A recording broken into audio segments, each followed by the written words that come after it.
నమస్కారం. Big debate ప్రత్యేక చర్చ కార్యక్రమానికి స్వాగతం.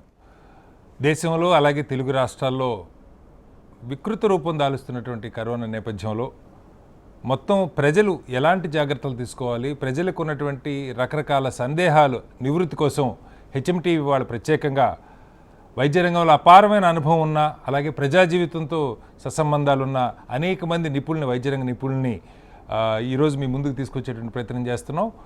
సాధ్యమైనంత వరకు ఈ చర్చ ద్వారా 2 గంటల పాటు జరగబోయే చర్చ ద్వారా సందేహాలన్నీ నివృత్తి అవుతాయి, ప్రజలకి ఒక ధైర్యాన్ని ఇచ్చేటువంటి ప్రయత్నం జరుగుతుందని చెప్పి అయితే విశ్వసిస్తున్నాం. చర్చలో మనతో పాటు డాక్టర్ జయప్రకాష్ నారాయణ గారు, వైద్యులు వృత్తిరీత్యా అలాగే ప్రజా జీవితంలో దశాబ్దాల పాటు ఉన్నటువంటి వ్యక్తి. డాక్టర్ బూర నరసయ్య గౌడ్ గారు, మాజీ పార్లమెంట్ సభ్యులు, టీఆర్ఎస్ పార్టీ సీనియర్ నాయకులు, అంతకు మించి గొప్ప పేరున్నటువంటి సర్జన్ నరసయ్య గౌడ్ గారు. అలాగే డాక్టర్ ముఖర్జీ గారు, ప్రముఖ కార్డియాలజిస్ట్, ఈ మొత్తం సీజన్లో ప్రజలకి విలువైనటువంటి సలహాలు సూచనిస్తున్నటువంటి వైద్యులు. అలాగే మరి కాసేపట్లో డాక్టర్ శ్రీభూషణ్ రాజు గారు కూడా మనతో జాయిన్ అవుతారు. విరించి శర్మ గారు, డాక్టర్ విరించి శర్మ గారు ప్రముఖ సైకియాట్రిస్ట్. ప్రజలకి ఇప్పుడు అవసరమైన వాటిలో మనోధైర్యం కూడా చాలా కీలకమని వారు మొదటి నుంచి చెప్తున్నారు. మరి కాసేపట్లో డాక్టర్ పాపారావు గారు ప్రముఖ కన్సల్టెంట్, వారు జాయిన్ అవుతారు. అలాగే ఫిజిషియన్. అలాగే డాక్టర్ రమేష్ గారు ప్రభుత్వం తరపున, అలాగే తెలంగాణ వైద్య జేఏసీ బాధ్యులు, వారు కూడా మనతో జాయిన్ అవుతారు. ముందుగా జయప్రకాష్ గారు, మీరు చూస్తున్నారు దాదాపు 14-15 నెలల నుంచి ఒక రకమైన సమస్య కాదు. ఒకవైపు ఈ పాండమిక్, దీనికి సంబంధించిన భయాలు, ఆల్మోస్ట్ ప్రతి ఇంట్లో కనీసం వాళ్ళ బంధువుల్లో ఎవరో ఒకళ్ళు కూడా ఇప్పటికి ఎఫెక్ట్ అయినటువంటి పరిస్థితి. కొంత దాని నుంచి, ఆ భయం నుంచి బయటపడుతున్నాం అనుకున్నటువంటి పరిస్థితుల్లో మళ్ళీ ఇప్పుడు అంతకు మించిన రీతిలో ప్రపంచంలో ఒక్కరోజు ఏ దేశంలో రాని విధంగా ఇవాళ 3,30,000 పైగా కేసులు భారత్లో నమోదవుతున్నటువంటి పరిస్థితి. వైద్యం అందట్లేదు అన్న ఆక్సిజన్ కొరతలు, మందుల కొరతలు, లేకపోతే బెడ్ల కొరతలు, ఈ మాటలు మనం వింటూ ఉన్నాం. మొత్తంగా 130 కోట్ల మంది ప్రజలు ఈ పాండమిక్ నుంచి బయటపడాల్సిన అవసరం ఉంది. దానికి మీరు చెప్పండి, ఎలాంటి జాగ్రత్తలు తీసుకోవాలి, ఏ రకంగా ముందుకెళ్ళాలి, ఏం చేస్తే బాగుంటుంది? శ్రీనివాస్, మీరు అన్నట్టుగా కేవలం ప్రజల కొడ నుంచి ఏ రకమైనటువంటి ఆలోచన చేయాలనేది నేను క్లుప్తంగా ప్రస్తావిస్తాను. మీరు అన్నట్టుగా ఎప్పుడైతే మొదట్లోనేమో చాలా భయంతో అతిగా మనం స్పందించాం, ప్రభుత్వాలు కానీ ప్రజలు కానీ. ఒక్కసారి ఏ కారణం అన్నా కానివ్వండి, మన దేశంలో మన ప్రజలకి ఈ వైరస్ తాకిడి, ఇన్ఫెక్షన్ ఉధృతంగా విస్తరించినా కూడా వైరస్ వల్ల ప్రమాదకరమైన వ్యాధి కానీ ప్రాణాపాయం కానీ కొంచెం తక్కువ అన్న భావం కలిగిందో, నిజానికి మన దేశంలోనూ ప్రాణాలు పోతున్నాయి. నా మటుకు నేను చాలా ఆప్తులైనటువంటి నాయకుడిని, మనందరికీ ఆప్తుడు, లోక్సత్తా ఉద్యమంలో నారెడ్డి శ్రీనివాస్ గారు, కరీంనగర్ జిల్లా నుంచి, ఆయన్ని కోల్పోయాను. అట్లాగే మనకు తెలిసిన వాళ్ళు మరి చాలా కీలకమైన వ్యక్తులు పోయారు. ఇప్పుడు నాకు నిన్న తెలియలేదు, ఇవాళ తెలిసింది. మన సీతారాం యేచూరి గారు, అందరికీ, తెలుగు ప్రజలందరికీ కూడా పార్టీలకు అతీతంగా మనం ప్రేమించేటువంటి వ్యక్తి, మరి వాళ్ళ అబ్బాయి పోయాడు. మామూలుగా మనం వృద్ధాప్యంలో ఉన్న వాళ్ళు పోతారనుకుంటారు, కానీ మనం 30 ఏళ్ళలో ఉన్న వాళ్ళు కూడా పోతారని చెప్పని చాలా అరుదైనటువంటి. కానీ ఇలా మనం కోల్పోయినప్పటికీ కూడా ప్రపంచంతో పోలిస్తే మన దేశంలో చాలా కొద్ది మందికే ఎక్కువ తీవ్ర వ్యాధి రావటము, మరణాలు సంభవించడం జరిగింది. దాంతో ఒక నిర్లక్ష్య ధోరణి వచ్చేసింది.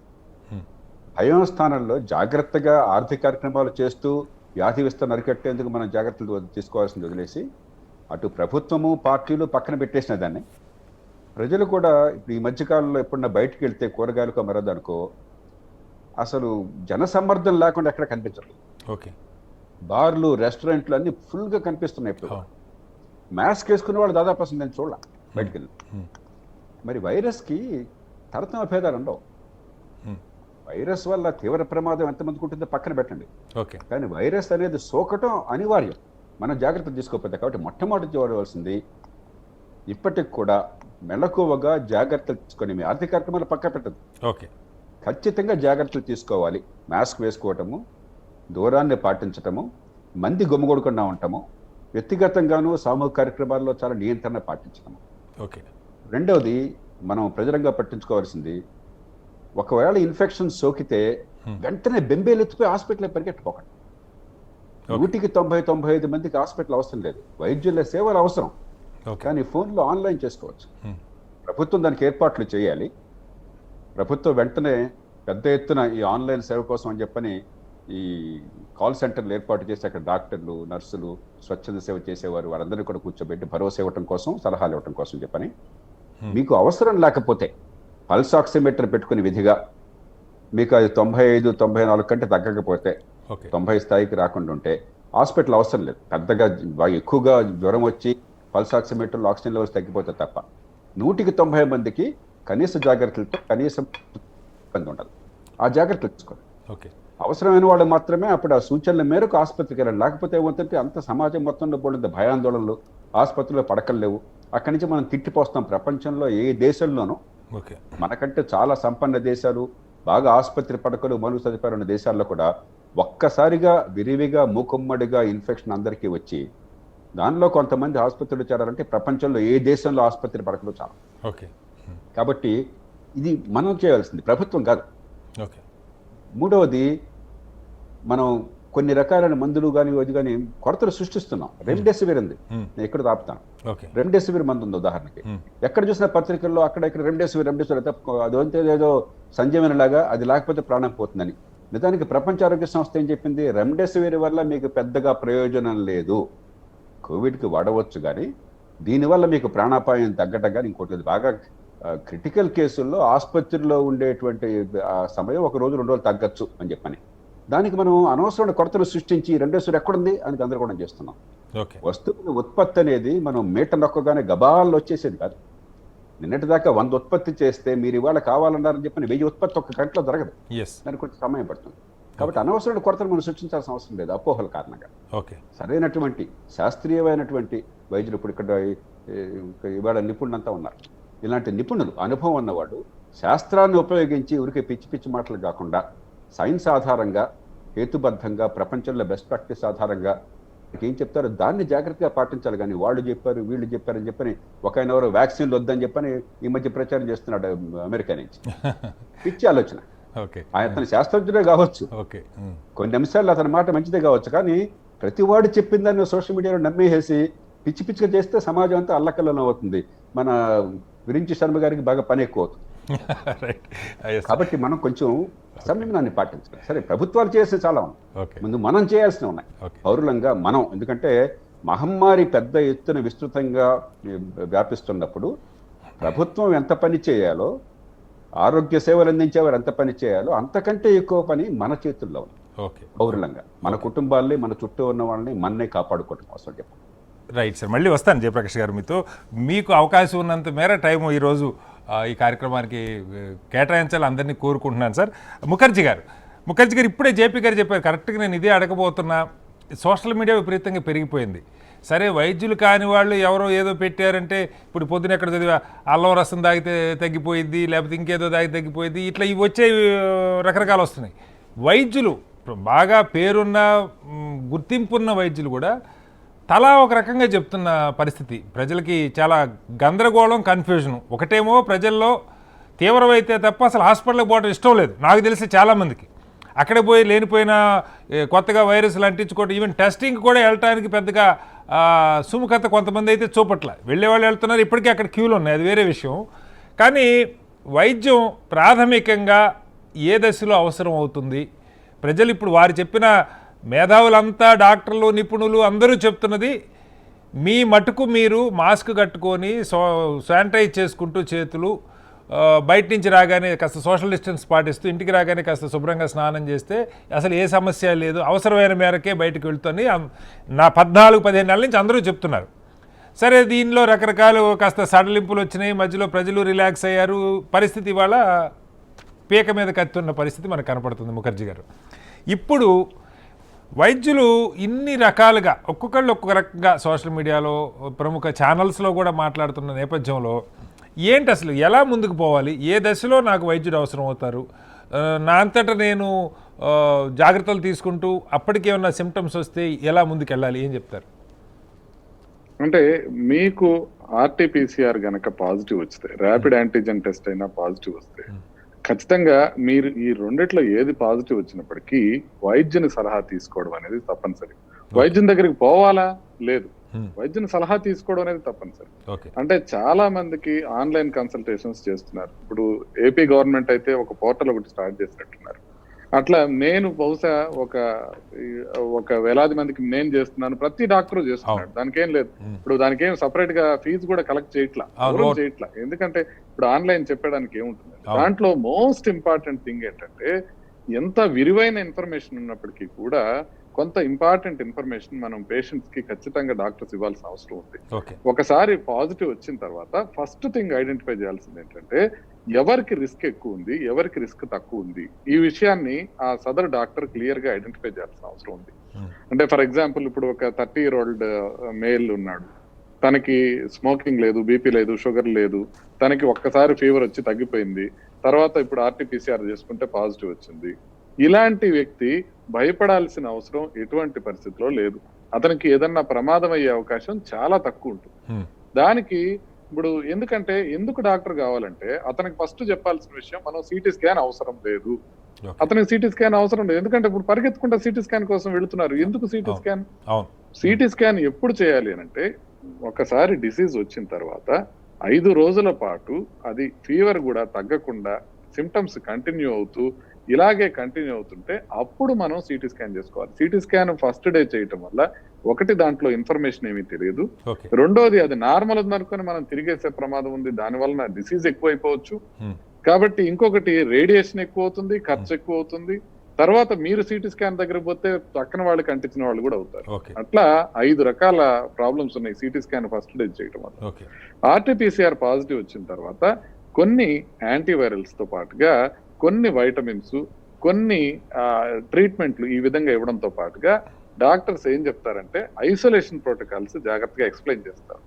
ఎందుకు ఐసోలేషన్ ప్రోటోకాల్స్ అంటే ఇప్పుడు లాస్ట్ ఇయర్ ఎట్లుండేదంటే ఒకళ్ళకి వస్తే ఓకే మాకు వచ్చిన డాక్టర్ గారు మిగతా వాళ్ళు ఏ రకంగా జాగ్రత్తగా ఉండాలి అనే పరిస్థితి ఉండేది. ఇయర్ అట్లా లేదు, మా ఇంట్లో అందరికి వచ్చిన డాక్టర్ గారు ఏం చేయాలి అని అడుగుతున్నారు. మొత్తం ఒకళ్ళకి వస్తే అందరికి వచ్చేస్తుంది ఆటోమేటిక్ గా. అది ప్రాబ్లం కింద అవుతుంది అనమాట. ఎందుకు అని అంటే ఐసోలేషన్ ప్రోటోకాల్స్ ఏదైతే ఉన్నాయో లాస్ట్ టైం 14 రోజులు ఎవరిని బయటకు రానిచ్చేవాళ్ళు కదా ఒకసారి డిసీజ్ వచ్చిన తర్వాత. ఈసారి ఏంటంటే ఒక్కసారి ఫీవర్ తగ్గగానే అందరూ బయటకు వచ్చేస్తున్నారు. కాబట్టి ఇది ఖచ్చితంగా వాళ్ళకి ఐసోలేషన్ ప్రోటోకాల్స్ చెప్పే బాధ్యత డాక్టర్ తీసుకుంటాడు. అది రెండోది.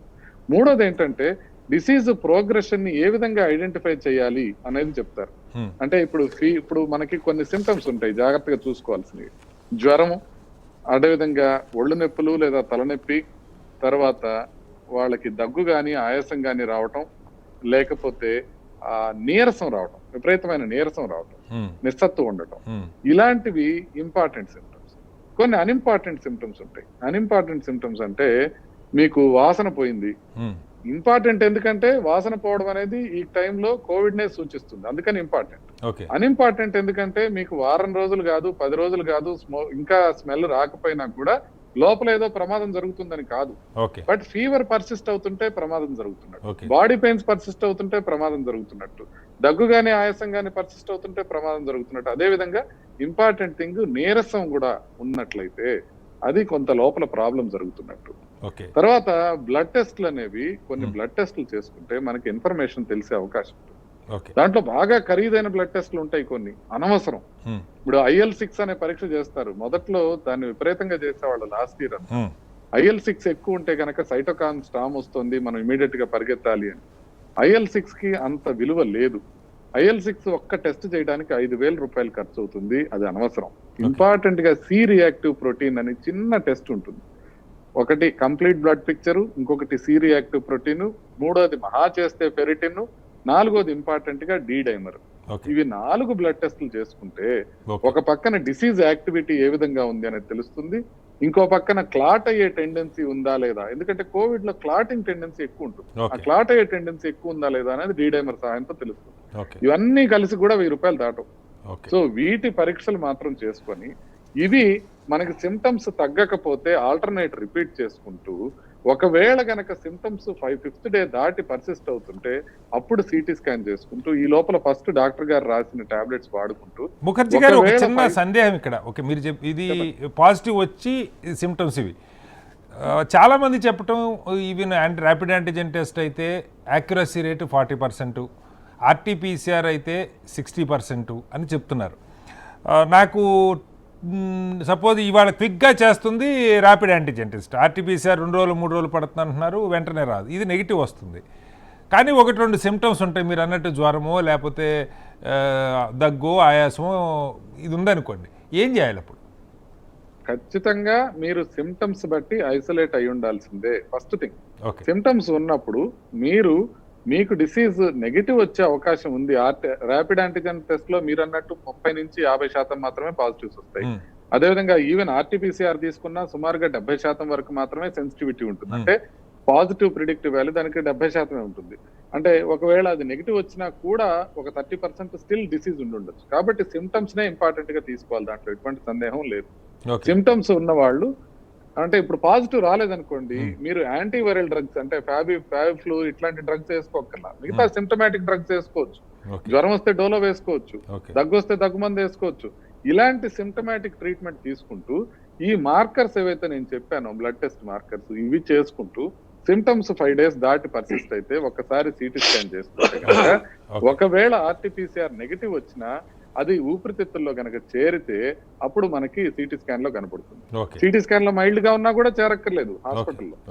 మనకి symptoms, CT scan, inflammatory markers, blood test, ఇవి మూడిట్లో ఏ రెండైనా పర్సిస్ట్ అవుతుంటే, ఏ రెండైనా అబ్నార్మల్ గా ఉంటే, ఎస్పెషల్లీ సిమ్టమ్స్ అన్నప్పుడు సాచురేషన్ లెవెల్స్ 95% తగ్గుతుంటే అప్పుడు మనం డాక్టర్ని సంప్రదించి అడ్మిట్ అవ్వాల్సిన పరిస్థితి తెచ్చుకోవాలి. అంటే ఈ 95 కన్నా తక్కువ ఉండేది కూడా మీరు పల్స్ ఆక్సిమీటర్ లో ప్రాపర్ గా చూసుకున్నప్పుడు మాత్రమే. అందుకని నేనేం చెప్తానంటే, పల్స్ ఆక్సిమీటర్ చూడగానే ఒక చిన్న వీడియో రికార్డ్ చేసి నాకు పెట్టమని చెప్తాను, చూస్తాను. ఒకవేళ దాంట్లో ప్రాపర్ గా రికార్డ్ అవుతుందా సాచురేషన్ ని, కొన్ని ఆక్సిమీటర్స్ ప్రాపర్ గా రికార్డ్ చేయవు. అందుకని ప్రాపర్ గా రికార్డ్ అవుతూ కన్సిస్టెంట్ గా 95 కన్నా తక్కువ వస్తుంటే అప్పుడు మనకి సిటీ స్కాన్ లో గానీ, ఇన్ఫ్లమేటరీ మార్కర్స్ గానీ, సిమ్టమ్స్ గానీ పర్సిస్ట్ అవుతుంటే ఆ సిచ్యువేషన్ లో మనం వాళ్ళని అడ్మిట్ చేయాల్సిన అవసరం ఉంటుంది. ఎందుకంటే సప్లిమెంటరీ ఆక్సిజన్ అవసరం పడుతుంది కాబట్టి.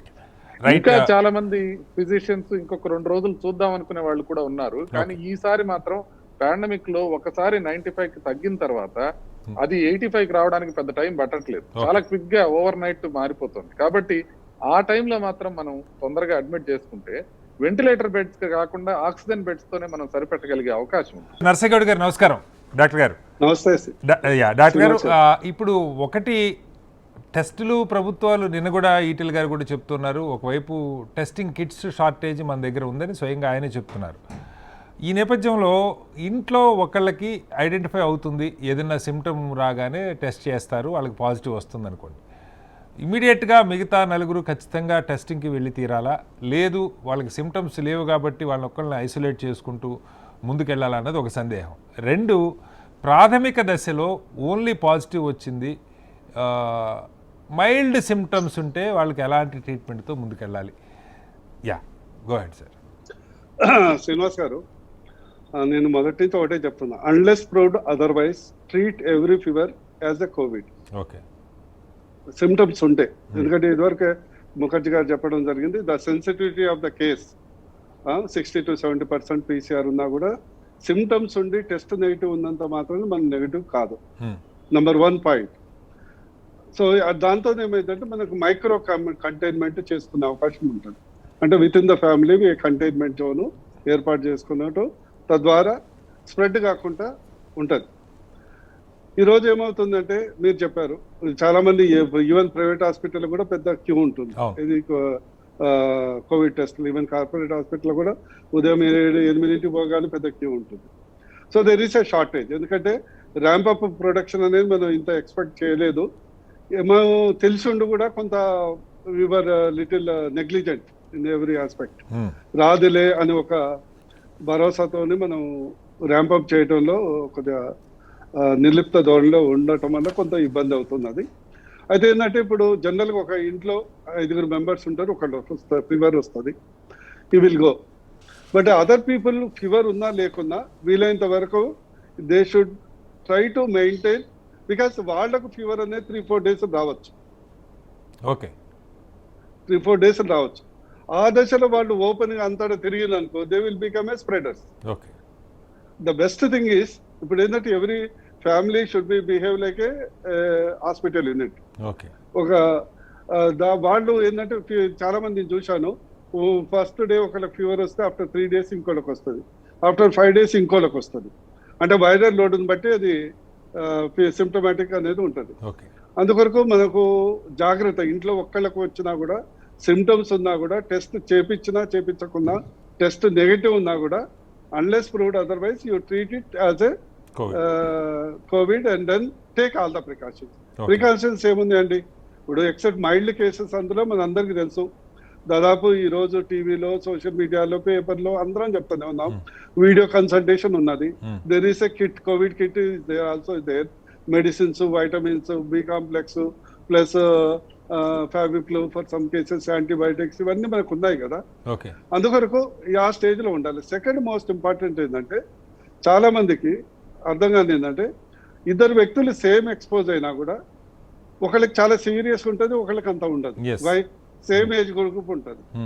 ఏదో ఇదివరకు లాగా 60% 60+ ఉన్న వాళ్ళకి, కోమార్బిడిటీస్ ఉన్న వాళ్ళకే కాదు, ఈ రోజు యంగ్ పీపుల్ కూడా చాలా మంది చనిపోతున్నారు very short time. And this time ఏంటంటే ట్రాన్స్మిషన్ రేట్ చాలా ఎక్కువ ఉన్నది. ఇందాక ముఖర్జీ గారు చెప్పినట్టు ఇదివరకు కుటుంబంలో ఒకళ్ళు వచ్చేది, ఇప్పుడు కుటుంబంలో దాదాపు అందరికి వస్తుంది. సో ట్రాన్స్మిషన్ రేట్ అనేది ఎక్కువ ఉన్నది, అది మనకు క్లియర్ గా అర్థమవుతుంది. So we need to take. Second ఏంటంటే ఒక 4 గంటలు 5 గంటల ముందు నార్మల్గా ఉండి ఈవెన్ 95 మనకి ఆక్సిజన్ పల్స్ ఆక్సిజన్ చూపెట్టిన వాడు కూడా సడన్ గా 40 అయిపోయి కొలాప్స్ అవుతున్నారు. సివియారిటీ అనేది సడన్ గా అవుతున్నారు. అంటే ఇదివరకు ఏంటంటే ఫస్ట్ వీక్ సిమ్టమ్ రావటం, తర్వాత కొద్దిగా ఆక్సిజన్ పడిపోవటం, తర్వాత సీరియస్ కాంప్లికేషన్ ఒక అంచెలంచెలుగా జరిగేది. ఇప్పుడు అట్లా జరగట్లేదు. అందుకని we should be very careful. Fourth ఏంటంటే ఇప్పుడు మీకు అన్ని చెప్పడం జరిగింది. దీంట్లో మనకి అర్థమయ్యేది ఏంటి, సపోజ్ ఫ్యామిలీ వైజ్గా మైక్రో కంటైన్మెంట్ మనం ఫాలో అయ్యి నిర్లక్ష్యం పక్కకు పెట్టి ఇంట్లో ఒకళ్ళకి వచ్చినా మిగతా వాళ్ళు కూడా వీలైనంత వరకు బయటికి పోకుండా ఒక 1 week అట్లీస్ట్ వాళ్ళకి సిమ్టమ్స్ అవుతా లేదా చూసుకొని తగు జాగ్రత్తలు తీసుకుంటే స్ప్రెడ్ ఆఫ్ ద డిసీజ్ మనం కంట్రోల్ చేయొచ్చు. సెకండ్ ఏంటంటే ఇందాక ఇంకొక నిమిషం శ్రీనివాస్ గారు, ముఖర్జీ గారు అన్ని చెప్పారు. కానీ ఒకటి ఏంటంటే ఈ మధ్య చాలా వరకు ఇదివరకు ఏంటంటే అస్తమా పేషెంట్స్ కు కోవిడ్ ఎక్కువ వచ్చే ఛాన్సెస్, ఎక్కువ చనిపోయే ఛాన్సెస్ అని ఉందని చాలా వరకు అనుకుందాం. యాక్చువల్లీ ఏంటంటే క్లినికల్ ట్రయల్స్ లో ఓవరాల్ స్టాటిస్టిక్స్ ఏంటంటే అస్తమా పేషెంట్స్ కు కోవిడ్ తక్కువ వచ్చింది, వాళ్ళకి సివియారిటీ తక్కువ ఉందండి. న్యాచురల్ గా ఏంటంటే వాళ్ళకి ఎక్కువ రావాలి, ఎందుకంటే ఆల్రెడీ వాళ్ళకు లంగ్స్ ప్రాబ్లమ్స్ ఉన్నాయి. దాంతో ఏమొచ్చిందంటే ఇన్హలేషన్స్ వాడుతున్నారు కాబట్టి వాళ్లకు రావట్లేదు, తక్కువ వస్తున్నది వచ్చిన సివియారిటీ.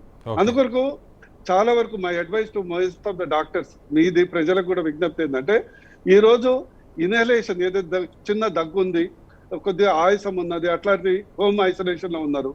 ఏదో కార్టికోస్టెరాయిడ్స్ ఇన్హేలర్స్ అని ఉన్నాయి, బూడోకార్డ్స్ అని, 40 కార్డ్స్ అని ఉంటాయి, అవైలబుల్ ఉంటాయి. ఓన్లీ 150 రూపీస్ ఉంటుంది. అది మార్నింగ్ 1 ఈవినింగ్ 1 పప్పు తీసుకుంటే మంచి రిజల్ట్ వస్తుందని చాలా వరకు స్టాటిస్టిక్స్ చెప్తున్నాయి. దానివల్ల నష్టమే లేదు. బికాస్ ఆఫ్టర్ అడ్మిషన్ ఆల్సో మేము anything both it can be use roto inhalers or regular inhalers, so it does not matter as long as you inhale. ఏమవుతుందంటే నీకు because the concept is simple. Even after admission మనకు biggest మనకు blessing ఏంటంటే corticosteroids, dexamethasone ఈ pandemic లో more than remdesivir after severe cases కూడా. అందుకంటే ఇదే ప్రైమరీగా మనం తీసుకున్నట్లయితే వాళ్ళు మైల్డ్ కేసెస్ నుంచి మోడరేట్ కేసెస్ కాకుండా ప్రివెంట్ అయ్యే అవకాశం ఉంటుంది. కాబట్టి దీన్ని కూడా మనం ప్రజల్లోకి నర్సేగౌడ్ గారు, మనకి కాలర్స్ కూడా కాల్ చేస్తున్నారు. 2 తెలుగు రాష్ట్రాల నుంచి అనేక సందేహాలతో సఫర్ అవుతున్నవారు ఉన్నారు. ఆ సందేహాల నివృత్తి కోసం ప్రస్తుతం గుంటూరు నుంచి శ్రీనివాస్ గారు కాల్ చేస్తున్నారు. శ్రీనివాస్ గారు, మీ సందేహం అడగండి. ఎవరిని అడగాలనుకుంటున్నారు, ఏం అడగాలనుకుంటున్నారు? చెప్పండి సార్. నమస్తే అండి.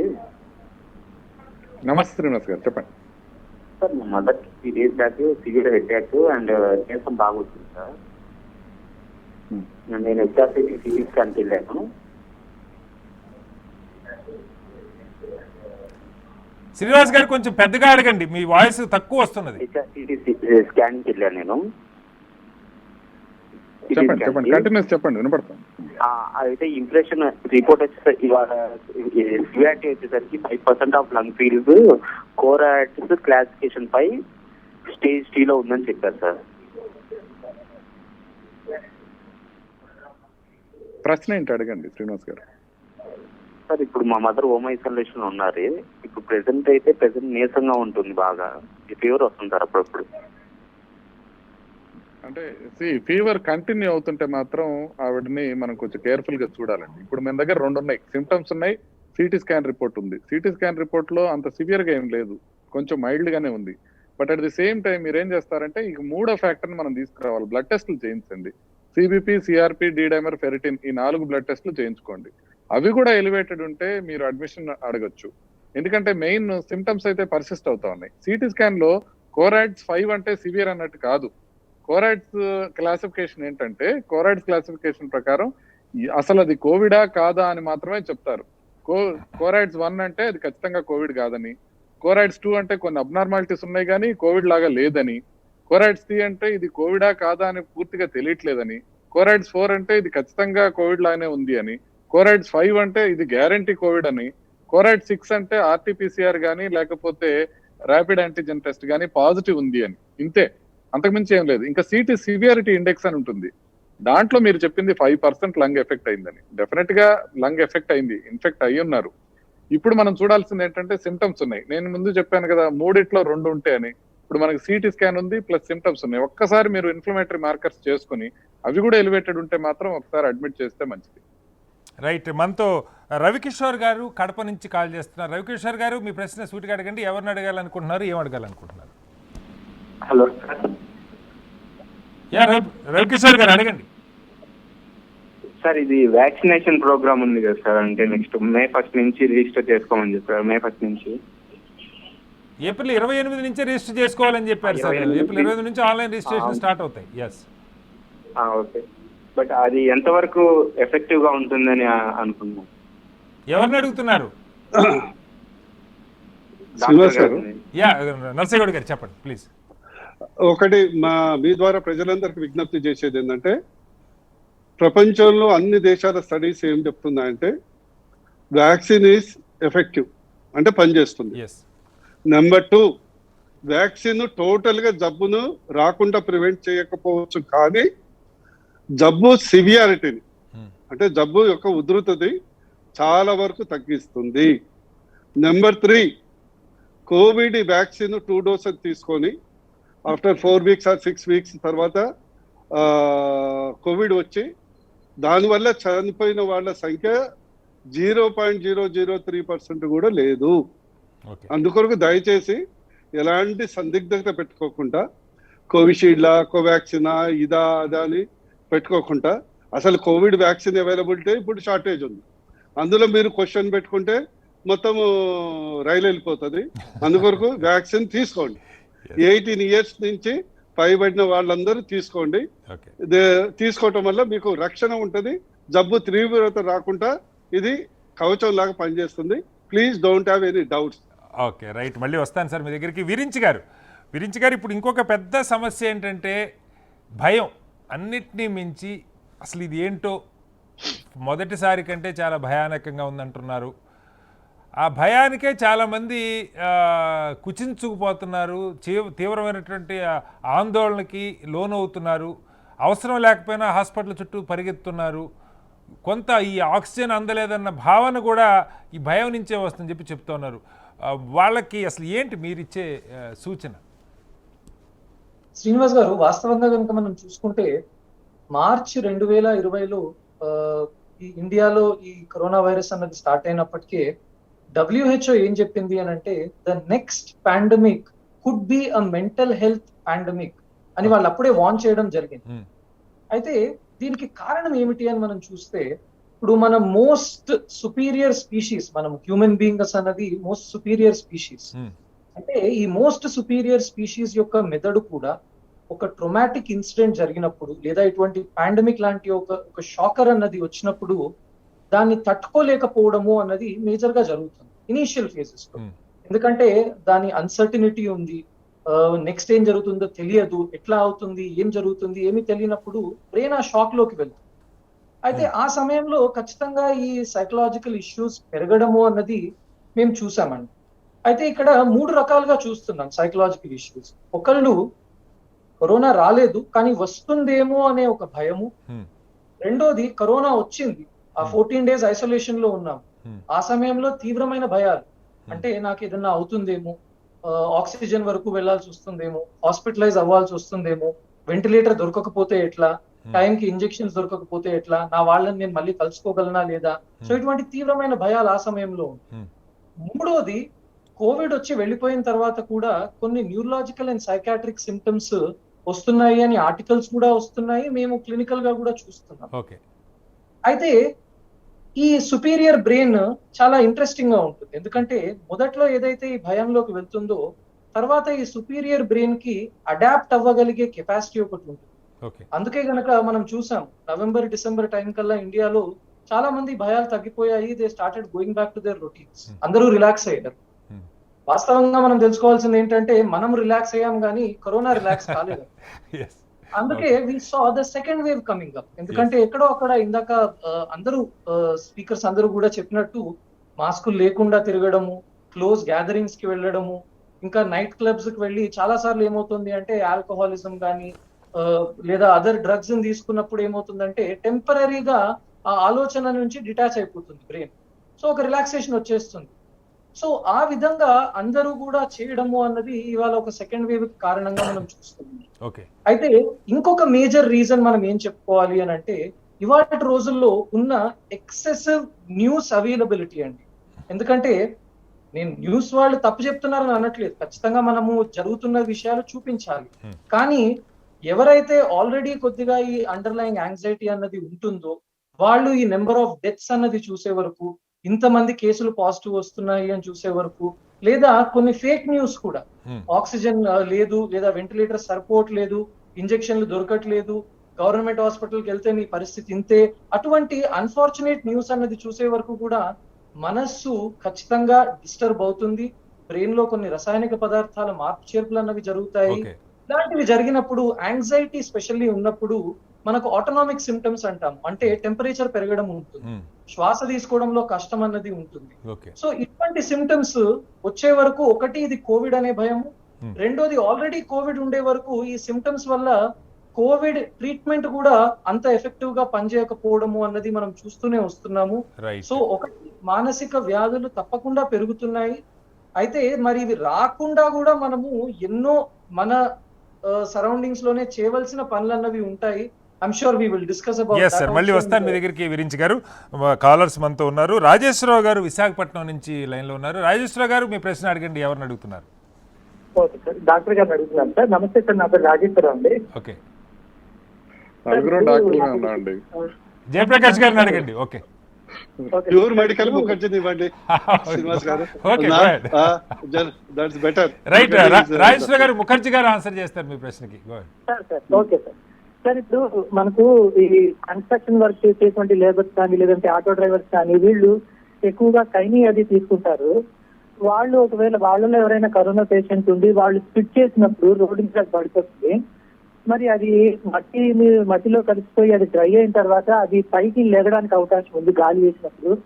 సో ఆ గాలిని ఎవరైనా పీల్చినా సరే రెస్పిరేషన్ ద్వారా ఈ కరోనా వైరస్ వ్యాపించడానికి అవకాశం ఉంటుందా సార్? అంటే ఇప్పుడు మనం ఇది క్లియర్ గా ఒక ఇది ఉందండి. ఇదంతా అసలు ఈ గాలిలో లొల్లి ఎలా మొదలైందంటే ల్యాన్సెట్ లో ఒక పేపర్ పబ్లిష్ అయింది. దాంట్లో వాళ్ళు చెప్పింది ఏంటంటే క్లియర్ గా ఒక 10 రుజువులు ఉన్నాయి. ఇప్పుడు మనకి కరోనా వైరస్ గాలిలో వ్యాప్తి చెందుతుంది అని చెప్పడానికి 10 రుజువులు ఉన్నాయి అనేది ల్యాన్సెట్ లో పబ్లిష్ చేశారు. నిజంగానే పబ్లిష్ చేశారు. అంటే లాస్ట్ ఇయర్ గాలిలో లేదా ఇప్పుడు గాలిలో వచ్చిందా అని అంటే ఇప్పుడు కొత్తగా వచ్చిన విషయం ఏమీ కాదు. ఇది గాల్లో ఉంది అని అంటే కూడా మళ్ళీ ఇప్పుడు మీరు పార్క్ వెళ్ళారు, గాలి పీల్చుకుంటున్నారు, ఆ గాలిలో కరోనా ఉంటుంది మీకు వస్తుందని కూడా కాదు. అసలు ఏంటి అని అంటే ముందుగా ట్రాన్స్మిషన్ ఏ విధంగా ఉంటుందని అనుకున్నామంటే ఇప్పుడు మనం దగ్గినప్పుడు తుంపర్లు లేకపోతే తుమ్మినప్పుడు తుంపర్ల ద్వారా మాత్రమే వచ్చే అవకాశం ఉంటుంది కోవిడ్ అని ముందు అనుకున్నాం. అందువల్లనే ఒకసారి మనం దగ్గినప్పుడు దాని ఒక ఏదైనా సర్ఫేస్ మీద పడితే ఆ సర్ఫేస్ ని ఎవరైనా ముట్టుకుంటే వాడి ద్వారా మనకు వచ్చే అవకాశం ఉంటుంది అనేది కూడా అనుకున్నాం. ముందంతా WHO చెప్పింది అదే విధంగా ఉంది. సో దాని వల్లనే మనం ఈ 2 గజ్కి దూరి అనేది పెట్టామన్నమాట. అంటే ఒక 6 అడుగుల దూరంలో గనక మనిషి ఉంటే అవతల వాడు దగ్గినా కూడా అక్కడ దాకా తుంపర్లు రావు అనే ఉద్దేశంతో అంత దూరం పెట్టారు. కానీ తర్వాత మనకు తెలిసింది ఏంటంటే ఒక 34 దేశాల నుంచి ఒక 234 మంది శాస్త్రవేత్తలు WHOకి ఒక లెటర్ రాయడం జరిగింది. కోవిడ్ గాలిలో వచ్చే అవకాశం ఉంటుంది, కేవలం డ్రాప్లెట్స్ మాత్రమే వచ్చే అవకాశం కాదు, ఇది మీరు కన్సిడర్ చేయండి అని. సో అప్పుడు WHO దాన్ని తీసుకొని తర్వాత నెమ్మదిగా CDC అట్లాంటి వాళ్ళు మార్చారు. తర్వాత మొన్న ల్యాన్సెట్ లో చెప్పింది ఏంటంటే ఇది గాలిలో వెళ్లే అవకాశం ఉంటుంది. గాలిలో అంటే మొత్తం గాలిలో వచ్చే అవకాశం కాదు. ఇప్పుడు కన్స్ట్రక్షన్ వర్కర్ పాన్తో తుమ్మినప్పుడు అది నేల మీద పడి అక్కడి నుంచి ఆవిరి ద్వారా పైకి వచ్చి గాలిలో వచ్చిందని కాదు. ఇప్పుడు ఒక కోవిడ్ ఉన్న పేషెంట్ ఉన్న రూమ్ లోకి మీరు ఉన్నారనుకోండి, మీరు ఒక 6 అడుగులు కాదు, మీరు 12 అడుగులు దూరంలో ఉన్నారనుకోండి, ఆయన వెనకాల ఒక ఫ్యాన్ ఉందనుకోండి, మీకు వైరస్ గాలిలో ప్రయాణించి మీకు వచ్చే అవకాశం ఉంటుంది. అదే విధంగా ఒక పెద్ద రిలీజియస్ గ్యాదరింగ్ ఉందనుకోండి, ఆ రిలీజియస్ గ్యాదరింగ్ క్లోజ్డ్ రూమ్ లో జరుగుతుంది అనుకోండి, ఎవరన్నా గట్టిగా మాట్లాడటం కానీ పాడటం కానీ జరుగుతుంది అనుకోండి, అలా మాట్లాడే వాళ్ళకి కానీ పాడే వాళ్ళకి కానీ కోవిడ్ ఉందనుకోండి, అక్కడ ఉన్న వాళ్ళల్లో ఎయిర్ ఫ్లో మెట్టు వస్తుంది కాబట్టి చాలా మందికి వచ్చే అవకాశం ఉంటుంది. అదే డ్రాప్లెట్స్ అనుకోండి, అంతమందికి రాదుగా, వాళ్ళు కొంచెం దూరంలో నిలబడితే అక్కడ వరకే ఆగిపోతుంది. కానీ ఎయిర్ ఫ్లో వల్ల ఆ రూమ్ లో ఉన్న వాళ్ళలో ఎక్కువ మందికి వస్తుంది. అంటే ఇది సూపర్ స్ప్రెడింగ్ ఈవెంట్స్ ఉన్నాయి కాబట్టి మనకి ఎయిర్ ఫ్లో కి వల్ల కరోనా వస్తుంది అనే దానికి అది ఒక రుజువు అని ఈ టైప్ లో ఒక 10 రుజువులు ల్యాన్సెట్ లో చెప్పడం జరిగింది. అంతేగాని పాను ఊసిన దాని వల్ల అది చాలా పొరపాటు. వాళ్ళు మాస్క్ పెట్టుకోరు, పాను ఊస్తున్నారంటే దాని వల్ల ఎక్కువ వచ్చే అవకాశం ఉంటుంది. కానీ కింద పడిన పాను అది గాల్లోకి వచ్చి మళ్ళీ వచ్చే అవకాశం ఉండదండి. కన్స్ట్రక్షన్ వర్కర్స్ ఎవరైనా మాస్క్ పెట్టుకోకుండా తుమ్ముతున్నా దగ్గుతున్నా వాళ్ళకి దూరంగా ఉండాల్సిన అవసరం అయితే చాలా ఉంది. Right sir. మనతో తిరుపతి నుంచి రవి గారు లైన్లో ఉన్నారు. రవి గారు, మీ ప్రశ్న అడగండి. ఎవరిని అడుగుతున్నారో కూడా చెప్పండి ప్లీజ్. సార్, ఇప్పుడు మనకు కరోనా వస్తే మనం టెస్ట్ చేస్తే MRI స్కాన్ చేసుకోమంటారు సార్. జయప్రకాష్ గారు మళ్ళీ అడగండి. రవి గారు. సార్, జయప్రకాష్ గారితో మాట్లాడతాను సార్. సార్, ఇప్పుడు మనకు కరోనా వచ్చినట్టు ఇది పెద్ద బిజినెస్ అయిపోతుంది సార్. మనం టెస్ట్కి వెళ్తే వాళ్ళు MRI స్కాన్ కి మనకు రెఫర్ చేస్తున్నారు సార్. తిరుపతిలో వెళ్ళిన చోట PRO పెట్టుకుని బిజినెస్ చేస్తున్నారు సార్ వాళ్ళు. MRI స్కాన్ కంపల్సరీ సార్ ఇది. జేపీ గారు. నాకు అర్థమైనంత వరకు MRI లాంటివి కంపల్సరీ అంటున్నారు. ఇందాక ముఖర్జీ గారు చెప్పారు, అలాగే డాక్టర్ నర్సయ్య గారు చెప్పారు. ఈవేళ రోజుల్లో మీకు జ్వరము ఇతర లక్షణాలు ఉంటే ముందు కోవిడ్ అనుకోండి. 2 అవసరమైతే తప్ప మీరు నా దృష్టిలో RT-PCR పరీక్షలు కూడా అవసరం లేదు. కోవిడ్ అనుకుని మైల్డ్ సిమ్టమ్స్ ఉంటే దానికి తగ్గ ఏర్పాట్లు చేయడం, డాక్టర్ గారిని సంప్రదించడం. 3 మీకు సిమ్టమ్స్ సివియర్గా ఉన్నట్టయితే, లేకపోతే మీకు వేరే కోమాబిడిటీస్ అంటే డయాబెటీస్ కానీ లేకపోతే రక్తపోటు, హై బ్లడ్ ప్రెషర్ కానీ ఇతరమైనవి కానీ ఉన్నట్టయితే అప్పుడు టెస్టులు చేయించుకోవటం. ఇంతకుముందే చెప్పారు, మీరు RT-PCR చేయించుకున్నా కూడా 60-70% మందికే మనకి తెలుస్తుంది. మిగతా 30% మంది ఏమవుతున్నారు, నెగిటివ్ అవుతుంది. నెగిటివ్ అంటే లేదని కాదు. కాబట్టి టెస్టులతో నిమిత్తం లేకుండా అది ఉందని అనుకుని దానికోసం ఏర్పాట్లు చేయటం.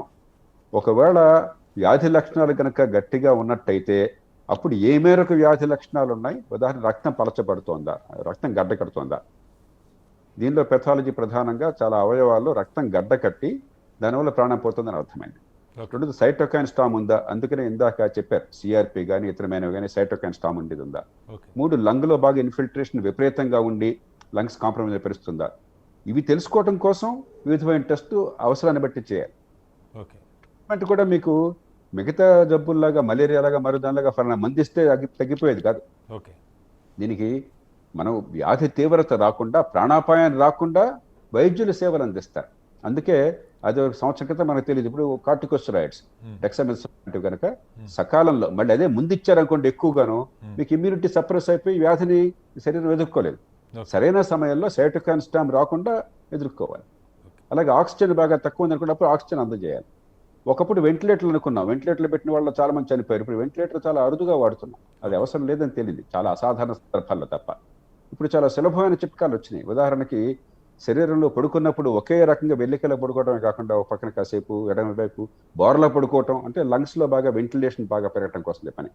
కాబట్టి మనం ఉడుపుగా వ్యవహరించాలి. ఇదేదో చిట్కా కాదు, స్విచ్ చేస్తే మనకి తగ్గిపోయేది కాదు. మనకు ఒక మందు తీసుకుంటే మాత్రం తీసుకుంటే ఆగిపోయేది కాదు. అది బ్యాక్టీరియల్ జబ్బులకు ఉంటుంది. అది ఈ జబ్బుకి అట్లా కాదు. అలాగని విపరీతమైన భయాందోళన లక్కర్లా. భయం ఎక్కువపై మనం ఇదైతే శరీరం ఇంకా ఎదుర్కోవడం కష్టం. అది కొంచెం ధైర్యంగా, కాస్త నింపాదిగా, పద్ధతి ప్రకారం మిగతా శరీరాన్ని కాపాడుకోరు. ఉదాహరణకి అసలు మామూలుగానే నేను నడిస్తే ఆయాసం వచ్చింది అనుకోండి, వ్యాధి వస్తే నేను తట్టుకుంటాను. ఆహారం సరిగ్గా లేదనుకోండి, నిద్ర సరిగ్గా లేదనుకోండి, ఫ్లూయిడ్స్ అసలు ఎండాకాలం సరిగ్గా తీసుకోవటం, డీహైడ్రేషన్ ఉందనుకోండి, ఇంకా వ్యాధిని తీవ్రం చేస్తే శరీరాన్ని బలహీనపరుస్తాయి. అంచేత ఈ అనవసరం ఎంఆర్ఏలు అనవసరం. అంటే ఇప్పుడు కొంతమంది కోపం తెచ్చుకోవచ్చు నా మీద. వేల రూపాయలు 10,000 ఖర్చు పెడితే బాగా చూసుకుంటున్నాం అన్నది వృధా. అవసరాన్ని బట్టి, సందర్భాన్ని బట్టి, డాక్టర్ సలహా బట్టి తప్ప ఊరికే గుడ్డెద్దు చేలో పడ్డట్టు వేలు ఖర్చు పెట్టుకుని రెమ్డెసివిర్, మళ్ళీ చెప్తున్నాను, రెమ్డెసివిర్ వల్ల ప్రత్యేకంగా ప్రయోజనం కనిపించట్లేదు. డాక్టర్లు కొన్ని అసాధారణ కేసుల్లో కావాలనుకుంటే తప్ప రెమ్డెసివిర్ కోసం చెప్పిన మార్కెట్లోకి పోయి వేలు లక్షలు ఎందుకు అది బ్లాక్ మార్కెట్ కొరత సృష్టించడం. అంటే అనవసరమైన టెస్టులు వగేరాకి హైరాణ పడబోకండి, మీరు ఇబ్బంది పడబోకండి, డాక్టర్లు ఇబ్బంది పెట్టబోకండి. జేపీ గారు, అక్కడిగా మీకు ఒక ప్రశ్న. ఈ ఆక్సిజన్ అందుబాటులో లేదు, అది హాస్పిటల్కి వెళ్ళిన తర్వాత అందుబాటులో లేదంటే అది వేరే చర్చ. కానీ మనం టీవీలలో, పత్రికల్లో చూస్తూ ఉన్నాం, చాలామంది సొంతగా సిలిండర్లు పట్టుకొని ఆక్సిజన్ రీఫిల్లింగ్ కోసం వెళ్తూ ఉన్నారు. అంటే ఏంటి, ఎవరికి వాళ్ళు స్వతంత్రంగా వాళ్ళంతటి వాళ్ళగా కూడా ఆక్సిజన్ పెట్టుకోవచ్చా? దానికన్నా అవకాశం ఉందా? అసలు ఎలా అర్థం చేసుకోవాలి? మంచి ప్రశ్న శ్రీనివాస్. మనకి 7,000 టన్నులకు పైగా ఉత్పత్తి అవుతుంది ప్రస్తుతం ఆక్సిజన్ దేశంలో ప్రతిరోజు. ఓకే. ఒకప్పుడు ఒక 1,500-2,000 టన్నులు మాత్రం వైద్య అవసరాల కోసం ఉండేది, మిగతాది అంతా కూడా ఇండస్ట్రియల్ అవసరాల కోసం. ఓకే. ఇప్పుడు వైద్య అవసరాల కోసం డిమాండే దాదాపు 7,000 టన్నులు అయిపోయింది. అంటే మనం ఉత్పత్తి చేసిన మొత్తం కూడా వైద్యానికే సరిపోయే స్థితి వచ్చింది. ఈ కేసులు ఇట్లా పెరిగితే రేపు పొద్దున ఉత్పత్తి చేసింది చాలకపోవచ్చు. ఓకే. ఇప్పటికే 20% ఉత్పత్తిని పెంచారు ఈ 10-15 రోజుల్లో, గంటలు బట్టి పెంచారు. కానీ ఒక్క రోజున ఒక 2 రెట్లు 3 రెట్లు ఒక రోజున పెరగదు, కొంచెం టైం పడుతుంది. రెండోది, ఈ ఉన్న ఆక్సిజన్ కూడా 8 రాష్ట్రాల్లో 80% ఉత్పత్తి అవుతుంది. ఓకే. ఉదాహరణకి పశ్చిమాన మనకు మహారాష్ట్ర, గుజరాత్, దక్షిణాన మన తెలుగు రాష్ట్రాలు మినహాయించి మిగతా 3 రాష్ట్రాలు, కేరళ, తమిళనాడు, కర్ణాటకలో బాగా ఉత్పత్తి అవుతుంది, మన రాష్ట్రాల్లో చాలా తక్కువ. అలాగే తూర్పున ఒరిస్సా, పశ్చిమ బెంగాల్, జార్ఖండ్, ఈ 8 రాష్ట్రాలు 80% ఉత్పత్తి అవుతుంది. ఓకే. దానివల్ల ఆక్సిజన్ కొరత ప్రస్తుతానికి ఉంది. 50,000 టన్నులు నిలవ ఉంది, కానీ అది కూడా క్రమక్రమంగా రోజుకు ఒక 1,000 టన్నులు కనుక దాన్ని డిప్లీట్ అయిపోతే ఒక నెలలో అది కూడా పోతుంది. ఆక్సిజన్ ఎక్కువగా ఉత్పత్తి చేసే ప్రయత్నం జరుగుతుంది. కానీ 2 రకాల పనులు చేయొచ్చు మనం వెంటనే. ఒకటి, ఆసుపత్రులు ఓపుకున్న వాళ్ళు 1 కోటి రూపాయలు, 1,25,00,000 పెడితే ఏ ఆసుపత్రికి ఆసుపత్రి అక్కడ ఆక్సిజన్ జనరేషన్ కోసం ఏర్పాట్లు చేయొచ్చు, 1 టన్ను రోజుకు వచ్చేట్టుగా. దానివల్ల చాలా అవసరాలు తీరుతాయి. 2, రోగులు కాస్త భరించగల వాళ్ళు మార్కెట్లో 20,000 నుంచి 50,000 రూపాయలు, 70,000 రూపాయల దాకా మెషిన్ బట్టి మార్కెట్లో దొరుకుతాయి మనకి ఆక్సిజన్ జనరేటర్స్. అంటే ఇప్పుడు ఆక్సిజన్ ఎక్కడి నుంచి రాదు, గాలిలో ఉంది. ఓకే. మార్స్ మీద ఆక్సిజన్ ఉత్పత్తి చేయాలంటే నానా తంటాలు బట్టి ప్రపంచ చరిత్రలో మొట్టమొదటిసారిగా ఇంకో గ్రహం మీద మొన్ననే నాసా వాళ్ళు ఆక్సిజన్ ఉత్పత్తి చేశారు. మనకట్లా కాదు కదా, 21% గాలిలో ఉంది ఆక్సిజన్. ఆ 21% 100% తీసుకురావాలి, దాన్ని వేరు చేసి. కాబట్టి గాలే మనకి ముడి సరుకు, అది చేయడానికి మెషిన్లు ఉన్నాయి. ఒక 5 లీటర్ల కెపాసిటీ మనకి వాడేది, మనకు మనిషికి సరిపోయేటువంటిది. కానీ దానికి కొంత ఖర్చు అవుతుంది. ఆ మెషిన్ దాని బ్రాండ్ని బట్టి, దాని క్వాలిటీని బట్టి ఒక 40-50 వేలు ఖర్చు కావచ్చు. ఓపికన్న వాళ్ళు కనుక అది పెట్టుకుంటే, ఇప్పటికే కొంతమంది నిరంతరం ఆక్సిజన్ అవసరం ఉన్న వాళ్ళు ఉన్నారు, కొన్ని జబ్బులు, ఊపిరితిత్తుల వ్యాధులు, ఇంటర్స్టిషియల్ లంగ్ డిసీజ్ లాంటివి ఉంటే వారు ఉపయోగించుకుంటున్నారు. అలాంటిది కనుక ఏర్పాటు, అది కూడా దురదృష్టం కొద్దీ మార్కెట్లో కొరత ఉన్నది. అది వేగంగా ఉత్పత్తిని పెంచే ప్రయత్నం జరగాలి. మనందరికీ నమ్మకం కలగదు. ఉదాహరణకి నాకు బాగా తెలిసిన వాళ్ళు అవసరమైన ఆసుపత్రిలో చేరారు, పల్స్ ఆక్సిమీటర్ ఆక్సిజన్తో 95 ఉంటుంది, ఆక్సిజన్ లేకపోతే 95 పడిపోతుంది. ఆసుపత్రి వాళ్ళు సహజంగా డిశ్చార్జ్ చేస్తామంటున్నారు. డిశ్చార్జ్ అయిన తర్వాత ఆక్సిజన్ లేకపోతే రేపొద్దున ఇందాక చెప్పారు 85 సడన్ గా పడిపోతే ఏమవుతుంది? ఈ మెషిన్ కావాలి. కాబట్టి మనం ఈ భయపడకుండా ఆక్సిజన్ ఎక్కువగా రకరకాల పద్ధతులు ఉన్నాయి, ఆసుపత్రి స్థాయిలో కానీ వ్యక్తి స్థాయిలో కానీ, కనీసం కొంత స్తోమత ఉన్న వాళ్ళకి దాన్ని ఉపయోగించుకోవాలి. మనకు అవసరం తీరిన తర్వాత మళ్ళీ ఒక హాస్పిటల్కి ఇచ్చేయచ్చు, లేకపోతే ఇంకా అవసరం వాళ్ళకి ఇచ్చేయచ్చు. Right sir. అలాగే కొరత కూడా కొంతకాలమే ఉంటుంది. ఇంత ఆందోళన భయపడి మనం ఇందాక చెప్పారు, ఆందోళన ఎక్కువైతే ఆక్సిజన్ కన్జంప్షన్ ఎక్కువవుతుంది, యాంగ్జైటీ నుంచి మరింత ప్రమాదం ఎక్కువ అవుతుంది. కొంచెం ధైర్యంగా ఉంటాము, కొంచెం నెమ్మదిగా ఉంటాము, నిజంగా అవసరమైన వాళ్ళకి చూపండి ఏర్పాటు చేయటము. ఖచ్చితంగా ఒక వారం 10 రోజుల్లో ఈ కొరత తగ్గుతుంది. బేసిక్గా ఈ సప్లై డిమాండ్ ప్రాబ్లం కూడా ఉన్నట్టు కనపడుతుంది జయప్రకాష్ గారు. మీరు అన్నట్టు 8 రాష్ట్రాల్లోనే ప్రొడక్షన్ ఉంది, బట్ ఎక్కడికో సప్లై చేయాలంటే ఈ ట్రాన్స్పోర్ట్లో చాలా డిలే అవుతున్న పరిస్థితి కూడా ఉంది. అయితే మీరు చెప్పిన ఈ హాస్పిటల్కి సొంత ఎస్టాబ్లిష్మెంటు వేగంగా జరిగే అవకాశం ఉందా సార్? అంటే చాలా హాస్పిటల్స్ అంటే 4-5 రోజులు అలా జరగదు, కానీ 3-4 వారాల్లో అది ఏర్పాటు చేసుకోవడం సాధ్యం.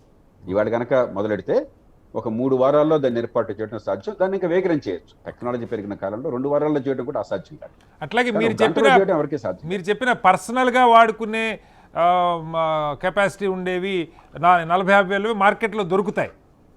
అవును. యా, మీతో ఇంకొక శ్రోత ఉన్నారండి, రవి హైదరాబాద్ నుంచి ఒక ప్రశ్న అడగబోతున్నారు. రవి గారు అడగండి. Hello sir. రవి గారు అడగండి, మీ ప్రశ్న అడగండి. పిల్లలకు కరోనా వస్తే దాని గురించి చెప్తారా? చిన్నపిల్లలకండి? అవునండి. ఎస్, జేపీ గారు, ఏమన్నారు? చిన్నపిల్లలకి కరోనా వచ్చే అవకాశం ఉందా, వస్తే ఏం చేయాలి? నేను మన ముఖర్జీ గారికి మీతో వరకు వస్తాను, కానీ క్లుప్తంగా ప్రపంచం అంతా మనకి ఏం చెప్తున్నారంటే 18 ఏళ్ల లోపల ఉన్న వాళ్ళకి వ్యాధి రావటం కానీ లేకపోతే ఇన్ఫెక్షన్ వస్తుంది. ఇన్ఫెక్షన్ ఎవరికైనా పాకుతుంది, ఓకే, కానీ వ్యాధి రావటము, వ్యాధి తీవ్రంగా ఉండటం చాలా అరుదుగా జరుగుతుంది. అంటే జరగదని కాదు, ఓకే, చాలా అరుదుగా ఉంది. కాబట్టి అనవసరమైన భయాందోళనలు ఎక్కువ లేకుండా సామాజిక దూరాన్ని పాటిస్తూ మనం చేయవచ్చు. అందుకని వ్యాక్సిన్లు కూడా మీరు గమనించినట్టయితే ముందు 65 పైబడి అన్నాము, ఆ తర్వాత ఇప్పుడు 45 పైబడి అన్నాము. ఇప్పుడు రేపు మే 1 నుంచి అందరికీ మరి వ్యాక్సిన్ల లభ్యతను బట్టి అందరికీ ఇచ్చి ఏర్పాటు చేద్దాం ఉంటాం. ప్రపంచం అంతా కూడా వల్నరబుల్ సెక్షన్స్ ముందు చూస్తున్నారు.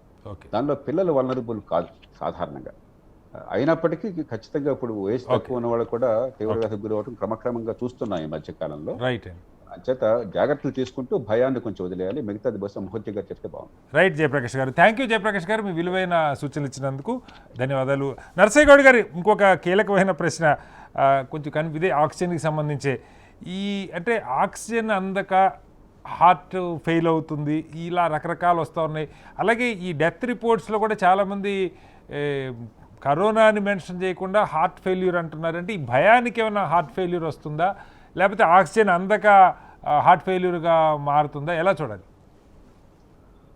శ్రీనివాస్ గారు, మీకు తెలుసు ఆక్సిజన్ అనేది ప్రాణవాయువు.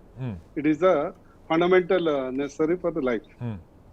ఆల్రెడీ కోమార్బిడిటీ ఉన్నవాళ్ళు, అంటే హార్ట్ ప్రాబ్లం ఉన్నవాళ్ళు, లంగ్స్ ప్రాబ్లం ఉన్నవాళ్ళు, న్యూరలాజికల్ డిసీజ్ ఉన్నవాళ్ళు, లేకుంటే నెఫ్రాలజీ కిడ్నీ ప్రాబ్లం ఉండేసి డయాలసిస్ మీద ఉన్నవాళ్ళు, వీళ్ళు ఎక్కువ దానివల్ల అంటే జబ్బు తీవ్రత కంటే ఎక్కువ జబ్బు అంటే సపోజ్ ఇమాజిన్ ఒక 30 years person with corona, same ఒక 50 years or 60 years person with kidney failure, heart cardiomyopathy, అరే interstitial lung disease or COPD, వాళ్ళలో ఆక్సిజన్ కొద్దిగా తక్కువ వస్తే వీళ్ళు ఇప్పుడు మోర్ దెన్ ద కోవిడ్ ఈ యొక్క జబ్బు వల్ల చనిపోయే అవకాశం ఎక్కువ ఉంటుంది. సో న్యాచురల్లీ ఏంటంటే ప్యూర్లీ జనరల్ ఎట్లా ఉంటుందంటే any death ultimately will be cardiopulmonary failure అనేది ఉంటుంది. That is the bottom line. So but what is the basis అనేది ఉంటుంది. కరోనాతోనే చనిపోయారా అంటే కరోనాతో జనరల్ గా ఎట్లా చనిపోతారు? సివియర్ ఆక్సిజన్ లోపటం, లంగ్స్ డ్యామేజ్ కావటం, సీరియస్ గా వెంటిలేషన్ పోవటం చనిపోతే that will be dubbed as a corona death. But suppose ఓ డయాలసిస్ పేషెంట్ ఉన్నాడు, అరే క్రియాటిన్ బాగున్నది, మైల్డ్ మోడరేట్ ఇన్ఫెక్షన్ వచ్చింది, but he died because of the kidney disease. He died with because of the heart attack. Suppose myocardial infection వస్తుంది, heart attack వస్తుంది, brain stroke వస్తుంది, but already corona hospital వస్తానో, hospital ఓపీలో కూర్చుంటానో, లేకుంటే hospital travel చేస్తున్నా ఎక్కడో ఒక దగ్గర అది ఆర్టీపీసీఆర్. ఎందుకంటే ఆర్టీపీసీఆర్ చాలా మందికి పాజిటివ్ వస్తుంది. మాకు కూడా చాలా మంది రొటీన్ ఆపరేషన్స్ వస్తే ఒక 10 ఇదివరకు 100 మందికి చేస్తే ఒకళ్ళకి పాజిటివ్ వచ్చేది. అంటే వాళ్ళకి అసలు సిమ్టమ్స్ ఉంటే ఏముండవు, they come for the surgery asymptomatic. మేము ప్రోటోకాల్ ప్రకారం రొటీన్ గా అందరికి ఆర్టీపీసీఆర్, మన సిటీ స్కాన్ అనేది యాజ్ ఎ నామ్, ఎందుకంటే we have to protect our everybody కదా, చేసినప్పుడు పాజిటివ్ వస్తుంది. He may not die because of the corona, but he may be associated disease. అందుకొరకు దాన్ని మనం తప్పు పెట్టాల్సిన అవసరం లేదు. అది డిస్క్రిప్షన్ ఆఫ్ ద డాక్టర్ వదిలి పెడితే మంచిది. దాని పెద్ద controversy. Death is a death. ఒక ఫ్యామిలీకి కానీ ఆ మనిషి కానీ డెత్ అనేది ఆయనకి దేంతో చనిపోయినా అని మళ్ళీ పైకి పోయి ఆలోచించారు. ప్రజల్లో ఒక చిన్న భయం ఉంది డాక్టర్ గారు, అందుకని అడుగుతున్నాను. ఎందుకంటే మీరు అన్నట్టు కరోనా సిమ్టమాటిక్ ఉన్నారు, కరోనా వల్ల చనిపోలేదు, కానీ కరోనా వల్ల చనిపోయినా దాచిపెడుతున్నారేమో ఒక భయం ఉంది, అందుకని అడుగుతున్నాను. అది క్లారిటీ. అందుకని నేనే కరోనా పాజిటివ్ ఉన్నా కూడా he may die due to other reason, వేరే కారణంతో పాజిటివ్. ఇప్పుడు చాలా మంది మాకు నిన్న నైట్ లో కూడా మాకు తెలిసిన మా కాన్స్టిట్యూన్సీ పేషెంట్ రెగ్యులర్ డయాలసిస్ పోతాడు, అక్కడ పోతే పీసీఆర్ చేస్తూ పాజిటివ్ వచ్చిండు, వాళ్ళు ప్రైవేట్ లో రిఫ్యూజ్ చేసిండు, ఎక్కడ పోవాలి సార్?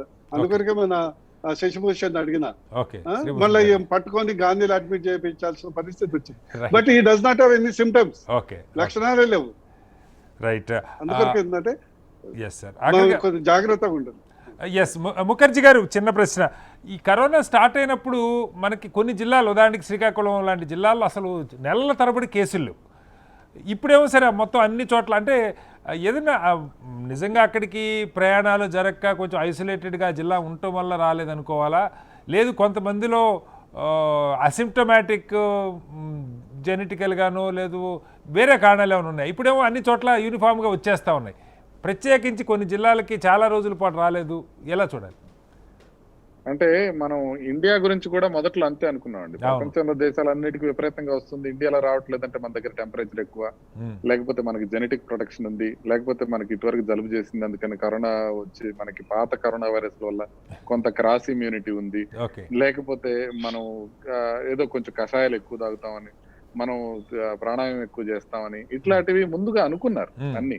కానీ అన్ని పటాపెంచలు చేస్తూ కరోనా వచ్చింది. ఎందుకు ఈసారి ఎక్కువ వచ్చిందంటే కొంచెం జనసాంద్రత తక్కువ ఉన్న చోట, ఇప్పుడు శ్రీకాకుళం లాంటి దగ్గర హైదరాబాద్ తో పోల్చుకుంటే జనసాంద్రత నేచురల్ గా తక్కువ ఉంటుంది, అందువల్ల కొంత మేరకు తక్కువ ఉండొచ్చు. ఈసారి ఏంటంటే ట్రాన్స్మిషన్ లెవెల్స్ బాగా ఎక్కువైపోయాయి, అంటే వ్యాప్తి చెందే వేగం అమితం అయిపోయింది. కాబట్టి ఇప్పుడు ఇది ఎవరిని వదిలిపెట్టట్లేదు. లాస్ట్ టైం కూడా మనకి సెలబ్రిటీస్ కావచ్చు, లేకపోతే పొలిటీషియన్స్ కావచ్చు, కొంత మేరకు మీటింగ్స్ లోను వాటిల్లోనూ మాస్క్ లేకుండా కనపడ్డారు. కానీ ఈసారి ఏంటంటే వాళ్ళు అలా కనపడగానే ఇమీడియట్ గా నెక్స్ట్ పాజిటివ్ అని వచ్చేస్తున్నారు. ఎందుకనంటే ఈసారి ట్రాన్స్మిషన్ వేగం ఎక్కువగా ఉంది. సో అందుకోసమనే ఇప్పుడు ఇంతకు ముందు లాస్ట్ ఇయర్ ఎఫెక్ట్ కాని ప్రదేశాలు కూడా విపరీతంగా ఎఫెక్ట్ అవుతుంది. సేమ్ జాగ్రత్తలే, లాస్ట్ టైం తీసుకునే జాగ్రత్తలే ఇప్పుడు రెట్టింపు మొత్తంలో తీసుకుంటే గనక మనకి రాకుండా ఉండే అవకాశం ఉంది. సేమ్ ప్రికాషన్స్ మనం లాస్ట్ టైం తీసుకున్నంత మేరకే తీసుకుంటే ఈసారి వచ్చేసే ప్రమాదం ఉంది.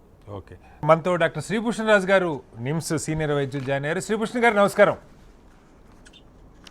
హలో డాక్టర్ శ్రీభూషణ్ గారు, మీరు అన్మ్యూట్ చేయరా మీ ఫోన్? సార్ నమస్తే సార్. సార్ ఒక కీలకమైన సందేహం శ్రీభూషణ్ గారు, ఇవాళ హెచ్ఎంటీవీలో 6 గంటల నుంచి 8 గంటల వరకు కూడా ప్రజల సందేహాలు నివృత్తి చేసే ప్రయత్నం, ప్రజలు డైరెక్ట్గా ప్రశ్నలు అడగడానికి కూడా ఒక ఏర్పాటు చేయడం జరిగింది. ఒకటి వినపడుతుంది శ్రీభూషణ్ గారు, మాస్క్ ఎంతో కొంత వాడుతున్నారు, ఇప్పుడు మధ్యలో వదిలేసినా ఇప్పుడు కొంచెం భయం పెరిగింది, కంపారిటివ్గా బెటర్గానే వాడుతున్నారు. అయితే మాస్క్ ఎంతమంది దాన్ని ముక్కు దగ్గర చేతులు పెట్టుకోకుండా ఉంటున్నారు, లేకపోతే వాష్ చేస్తున్నారు, ఇది ఒక సందేహం. రెండవది, శానిటైజర్ వాడటం అన్నది బహుశా ఏదో కొద్దిమంది తప్ప మిగతా వాళ్ళు మర్చిపోయినట్టున్నారు. నిజంగా శానిటైజర్ అవసరం ఏ మేరకు ఉంది? శానిటైజర్ లేకపోతే మరింత స్ప్రెడ్ అయ్యే ప్రమాదం ఉందా? ఏం చెప్తారు సార్? నేను మొదటి నుంచి కూడా, మీ రెండో ప్రశ్న మొదటి చెప్తాను. మొదటి నుంచి కూడా నేను ఈ శానిటైజర్ అనే పదాన్ని నేను విస్తృతంగా వాడలేదు చాలా సందర్భాల్లో. ఎందుకంటే శానిటైజర్ అనేది మీరు అందరూ తప్పనిసరిగా, మీరు అందరూ కూడా ఒక ఆడి కారే కొనుక్కొని నడవాలి, మీకు ఉండాలి, మీకు తప్పనిసరిగా మీకు ఒక పెద్ద బెంజ్ కారే ఉండాలి అని చెప్పడం లాంటిది ప్రజలకి. అంటే మీరు రోడ్ మీకు రావాలంటే మీకు బెంజ్ కారే ఉండాలని చెప్తే కష్టంగా ఉంటుంది కదా. కానీ మామూలు చిన్న మారుతి కారులోనైనా, ఇంకా చిన్న హోండా ఏదో అంటుంటారు కదా, ఆ కారు నాకు అట్ట ఐడియా, ఉదాహరణ చెప్తున్నాను. అలా నిజం చెప్పంటే శానిటైజరే వాడాల్సిన అవసరం లేదు. ఇది పెద్దగా గొప్పగా అలా ఉన్న చోటల్లో రాక్కర్లేదు. అలా రాసుకొని చేతులు అరిగిపోయాయి, బహుశా చేతిరాతలు మారుతాయి అన్నట్టుగా వాళ్ళ చేతులు రాసుకుంటూ పోయారు ప్రజలంతా కూడా. నిజానికి శానిటైజర్ అన్న పదమే వాడక్కర్లేదు. మొదటి నుంచి నేను చెప్తున్నాను, దాదాపు వైరస్ ఏదైనా కూడా సహజ సిద్ధంగా చాలా ఈజీగా చనిపోయేంత, నేను చెప్పే చాలా చాలా సూక్ష్మాతి సూక్ష్మమైన జీవులు ఇవి, చాలా సులభంగా చనిపోతాయి. కాబట్టి ఇప్పుడు ఫార్మాల్డిహైడ్ లో ఇలా పెట్టి తీసి ఏదో మనం మిరపకాయని కనుక మనం పిండిలో పెట్టి ఇలా తీసి మిర్చి బజ్జి వేసినట్టుగా ఈ వైరస్ వ్యాక్సిన్ మనం చేసాం, కోవాక్సిన్, ఇలా ఫార్మాలిన్ లో పెట్టి దాన్ని ఇలా తీసి దాన్ని వేయించినట్టుగా చేసేసి మళ్ళీ మనకి టీకా లాగా ఇచ్చేసారు. అంతే, ఇంకేం ఉండదు. వైరస్ చాలా సులభంగా చనిపోతుంది. అంటే ఫార్మాలిన్ లో చనిపోయేట్లాంటిది దేంతోనే కూడా దాదాపుగా చనిపోతుంది. అంటే కాసంత ఎండ ఎక్కువైతే బయట ఉంటే, మన ఎండాకాలంలో తగ్గింది కదా అన్న గమ్మత్తైన తర్క వితర్కాలన్నీ చేయకూడదు. ఎండాకాలం దానికి సంబంధం ఉండదు. మనిషి అనే ఒక వాహకం ఉన్నంత కాలం మనిషి దానికి వాహకం. సో ఒక చెప్తుంటారు కదా, కుబేరుడి వాహనం మనిషి అన్నట్టుగా మనిషికి ఇది ఒక వాహకం విషయం. అలాగా ఇక్కడ మనిషి వాహకంగా ఉన్నంత కాలం అది ఏమి, ఇంతకు శ్రీకాకుళం దాకా వెళ్ళింది అన్నారు. ఎందుకు వెళ్ళదు? శ్రీకాకుళం ఏంటి, శ్రీకాళహస్తి ఏంటి, దాని ప్రతి చోట పోతుంది, ప్రతి చోటికి వెళ్తుంది. ఎక్కడ మనుషుల కదలికలతో మనుషులు కదులుతూ ఉంటారో 203 దేశాలకు వెళ్ళింది ఇది, ఈ వైరస్. 213 దేశాలకు వెళ్ళిందని WHO వాళ్ళ వెబ్సైట్ లో రాసుకున్నారు. అంటే అంత పెద్దగా ఉన్నటువంటి మారుమూల ప్రదేశాలకి, ఖండాలకి, చిన్న చిన్న రాష్ట్రాలకి, చిన్న చిన్న గ్రామాలకు సైతం వెళ్ళగలిగిందంటే మనుషుల కదలికలను బట్టి ఉంటుంది అంతే. మనుషులు కదలనాడు కదలలేదు చూడండి. ఒకప్పుడు మన దేశానికి అక్కడ వాళ్ళు రాలేదు. చైనా నుంచి సాక్షాత్తు యూరోప్ కి అమెరికాకి వెళ్ళి అక్కడ నుంచి మళ్ళీ వయా మార్గం ద్వారా మన దేశానికి వచ్చింది. మీరు అనేది శానిటైజర్ కాకపోయినా అవకాశం కదిలేదు కాదు డాక్టర్, అంటే మీరు అనేది శానిటైజర్ గా కొనుక్కొని కాస్ట్లీది కాకపోయినా సబ్బో మరొకటో ఏదో ఏదైనా. కాబట్టి మనం ఇక్కడ తెలుసుకోవాల్సింది ఏంటంటే కేవలం మనిషే దానికి వాహకం, కానీ ఇవన్నీ కాదు. సో కాబట్టి అడ్డుగా పెట్టుకోవచ్చు, చేతులు కడుక్కోవాలి. ఒక మనిషి ముట్టుకోవడం ద్వారా రాదు, దాదాపుగా ఒక వస్తువుల మీద పెడితే రాదు. వైరస్ సహజంగా వస్తాయని అనుకుంటాం, కానీ ఇది చాలా రెస్పిరేటరీ వైరస్. అంత సులభంగా రెస్పిరేటరీ వైరస్ కేవలం సాక్షాత్తు అది ఊపిరితిత్తులో పెట్టబడినంత సులభంగా ఉంటేనే వస్తుంది. కాబట్టి మనం ఒక తలుపు గడిని ముట్టుకుంటేనే అలా రాదు. అందరూ ఎక్కడ పడితే అక్కడ శానిటైజ్ చేసుకుంటున్నారు. అయితే శుభ్రత కోసం, పరిశుభ్రత కోసం, క్రమశిక్షణ కోసం కాసంత చిన్నవి చేస్తే పర్వాలేదు, కానీ కేవలం శానిటైజర్ వాడాల్సిన అవసరం. మొదట్లో చెప్పాను, మీరు ఒట్టి వేడి నీళ్లు వాడండి, అంటే వేడి నీళ్ళు సలసలు కాగేవి కాదు, గోరువెచ్చని నీళ్ళు వాడుకోండి. లేకపోతే మంచి ఊరికే నీళ్ళంతా అడగండి, ఏది లేకపోతే ధారాళంగా పోతున్నట్టు నీళ్ళ కింద చేయబెట్టండి, దాంతో కూడా వైరస్ పోతుంది. ఈ వైరస్ బయట ఉంటే, మనిషి బయట ఉంటే చాలా సులభంగా చచ్చిపోయే జీవులు వైరస్లన్నీ. కేవలం మనిషిలో మాత్రమే దాని ప్రతాపం అంతా కూడా. అంటే దానికి స్థానబలం ఉన్న చోట బలంగా ఉంటుంది అంతే. ఎస్ శ్రీకృష్ణ గారు, మనతో శశికాంత్ హైదరాబాద్ నుంచి వారి డౌట్ అడగడానికి ఉన్నారు. శశికాంత్ గారు, మీ ప్రశ్న అడగండి. సార్ నమస్కారం అండి. యా, నేను మల్కాజ్గిరి నుంచి మాట్లాడుతున్నాను సార్. నేను ఒక 1.5 month కింద మా మదర్ ఫాదర్ ఇద్దరికి, వాళ్ళు సీనియర్ సిటిజన్ సార్, వాళ్ళకి కోవిషీల్డ్ టీకా ఇక్కడ ఎల్కే హాస్పిటల్లో, ప్రైవేట్ హాస్పిటల్లో ఇప్పించాను. ఇవాళ వెళ్తే అక్కడ డోస్ లేదంటే, సరే గవర్నమెంట్ హాస్పిటల్లో ఇప్పించాను, అదే కోవిషీల్డ్ సెకండ్ డోస్ ఇప్పించాను. దానివల్ల ఏమైనా ప్రాబ్లం ఉంటుందా సార్? శ్రీభూషణ్ గారు చెప్పండి. ఏమి ప్రాబ్లం ఉండదు. విషయంలో అది ఎక్కడి నుంచి వచ్చిందో అంతే. మీరు ఏ బ్యాంక్ నుంచి తీసుకున్నా డబ్బు డబ్బే అవుతుంది కదా. అది నిజం చెప్పండి, మనం వాడుకునే డబ్బు బ్లాక్ వైటా అని కూడా ఏమి ఉండదు కదా, డబ్బు డబ్బు అవుతుంది. లక్ష్మీ స్వరూపం ఏదైనా. టీకానే. అది మీరు ప్రైవేట్ హాస్పిటల్లో తీసుకున్నారా, ప్రభుత్వ ఆసుపత్రిలో తీసుకున్నారా, పెద్ద తేడా ఉండదండి. ఇటువంటి అనుమానాలు పెట్టుకోకండి, చాలా చాలా తప్పు. ఇటువంటి అనుమానాలకి తాత్కారం ఇచ్చే సమయం కాదు ఇది. ఎక్కడ తీసుకున్నా టీకా మీ లోపలికి వెళ్ళిందా లేదా అనేది చాలా ముఖ్యం. అయితే టీకాలో తేడా కోల్డ్ చైన్ సరిగ్గా మెయింటైన్ చేయకపోతే రావచ్చు, లేదా అది వ్యక్తిగతంగా మీరు తీసుకున్నప్పుడు వాళ్ళ ఆరోగ్య నేపథ్యాన్ని బట్టి జ్వరమో, జలుబు, దగ్గు, ఒళ్ళు నొప్పులో రావచ్చే అవకాశం ఉంటుంది వ్యక్తిగతంగా. మళ్ళీ దానికి ప్రభుత్వ ఆసుపత్రిలో తీసుకున్నప్పుడే వచ్చిందండి, ప్రైవేట్ ఆసుపత్రిలో తీసుకున్నప్పుడు మాకు ఎటువంటి జ్వరం రాలేదండి, రెండోసారి టీకాలు ప్రభుత్వ ఆసుపత్రిలో తీసుకున్నాం కాబట్టి వాళ్ళు ఉచితంగా ఇంకా కొంచెం ఇచ్చేసారండి, కన్సెషన్ ఇచ్చారని అనుకోకండి. అలా ఏం లేదు. టీకా ఎక్కడైనా ఒకటే, దాని సామర్థ్యం ఒకటే. అది సర్వకాల సర్వావస్థలో మీ శరీరాన్ని బట్టి ఉంటుంది తప్ప ఇచ్చిన వాళ్ళని బట్టి కూడా ఉండదు. మనతో డాక్టర్ పాపారావు గారు, ప్రముఖ కన్సల్టెంట్ ఫిజిషియన్, కిమ్స్ హాస్పిటల్ వారు జాయిన్ అయ్యారు. అలాగే డాక్టర్ రమేష్ గారు, తెలంగాణ మెడికల్ జేఏసీ బాధ్యులు, వారు కూడా జాయిన్ అయ్యారు. పాపారావు గారు నమస్కారం. నమస్కారం అండి. పాపారావు గారు, ఒక ప్రశ్న కీలకంగా మనకు కనపడుతున్నది. ఈ వ్యాక్సిన్ వేయించుకున్న వాళ్ళకి, అంటే ఒక డౌట్ ఇప్పుడు, ఎందుకంటే వ్యాక్సిన్ ఎవరైనా వెళ్ళి అబోవ్ 45 వేయించుకోవచ్చు అంటున్నారు, కానీ ఆల్రెడీ కరోనాలో 80-90% అసిమ్టమాటిక్ వాళ్ళే ఉంటున్నారని మనకు తెలుస్తూ ఉంది. సపోజ్ నాకు తెలియదు, నాకు ఆల్రెడీ కరోనా వచ్చింది, నేను వెళ్ళి వ్యాక్సిన్ వేయించుకుంటే, ఎందుకంటే వ్యాక్సిన్ వేసేటప్పుడు కరోనా పాజిటివ్ నెగిటివ్ టెస్ట్ చేయట్లేదు, ఓన్లీ ఆధార్ కార్డు తీసుకుని వేస్తున్నారు. దానివల్ల ఏమైనా ప్రాబ్లం ఉంటుందా? ఎవరైనా వేయించుకోవచ్చా? ఎలా చూడాలి? 18 సంవత్సరాలు మించిన వాళ్ళు ఎవరైనా వ్యాక్సిన్ తీసుకోవచ్చండి బేసిక్గా. అందు గురించే ప్రభుత్వం కూడా ఫస్ట్ 1వ తారీఖు నుంచి 18 సంవత్సరాలు దాటిన అందరికి కూడా వ్యాక్సిన్ ఇస్తుంది. 18 సంవత్సరాల లోపు ఇంకా డేటా రాలేదు, ఇంకా రీసెర్చ్ జరుగుతుంది, వాళ్ళకు కూడా వేయొచ్చు అని ఇనీషియల్ రిపోర్ట్స్ తెలుస్తున్నాయి. అంటే వాళ్ళకి ఆల్రెడీ కరోనా, వాళ్ళకి తెలియకుండా కరోనా ఉన్నా కూడా ప్రాబ్లం కాదు. ఓకే, విశదంగా చెప్తాను. అయితే కరోనా ఒకసారి వచ్చిన వాళ్ళకి కొన్ని యాంటీబాడీస్ న్యాచురల్ గా శరీరంలో తయారవుతాయి. ఈ యాంటీబాడీస్ లో ప్రొటెక్టివ్ యాంటీబాడీస్ ఎంతవరకు ఉంటాయి అనేది ఒక క్వశ్చన్. ఈ యాంటీబాడీస్ యొక్క లైఫ్ స్పాన్ ఎంత ఉంటుంది, అంటే ఎంతకాలం ఇది మన ప్రొటెక్ట్ చేయగలదు అనే దానికి నిమిత్తంగా నిర్దిష్టమైన ఆధారాలు, నిర్దిష్టమైన డేటా కూడా ఏం లేదు. కాబట్టి ఇండికేషన్ ఏంటంటే ప్రతి ఒక్కరూ వచ్చినా సరే, కోవిడ్ వచ్చినా సరే వేయించుకొని తీరాలి. అయితే కోవిడ్ యాక్టివ్ సిమ్టమ్స్ ఎవరికన్నా ఉంటే వాళ్ళు PCR టెస్ట్ చేయించుకుని నెగిటివ్ అయితే ఇది తీసుకోవాలి. ఒకవేళ పాజిటివ్ అయితే 4 to 6 weeks ఆగి వ్యాక్సిన్ నిరభ్యంతరంగా తీసుకోవచ్చు.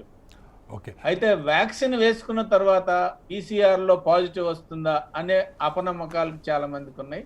ఇది ఎట్టి పరిస్థితుల్లో జరగదు. వ్యాక్సిన్ వల్ల PCR లో పాజిటివ్ రావటం లేదా కోవిడ్ జ్వరం రావటం అనేది జరగదు. అదే టైంలో సిమ్టమాటిక్గా ఉండి మెల్లిగా సిమ్టమాటిక్ అయ్యి ఇది వ్యాక్సిన్ తీసుకున్న టైంలో కోఇన్సిడెంటల్గా జరగచ్చు. కాబట్టి వ్యాక్సిన్ వల్ల డిసీజ్ రావటం అనేది జరగదు. మహా అయితే 1-2 రోజులు కొంచెం మైల్డ్ గా ఫీవర్ రావచ్చు, ఇంకేదైనా రావచ్చు, కానీ vaccine is vaccine. Bhushan Raj గారు చెప్పినట్లు వ్యాక్సిన్ ఎట్టి పరిస్థితుల్లో పనిచేస్తుంది. Vaccine is proven beyond doubt.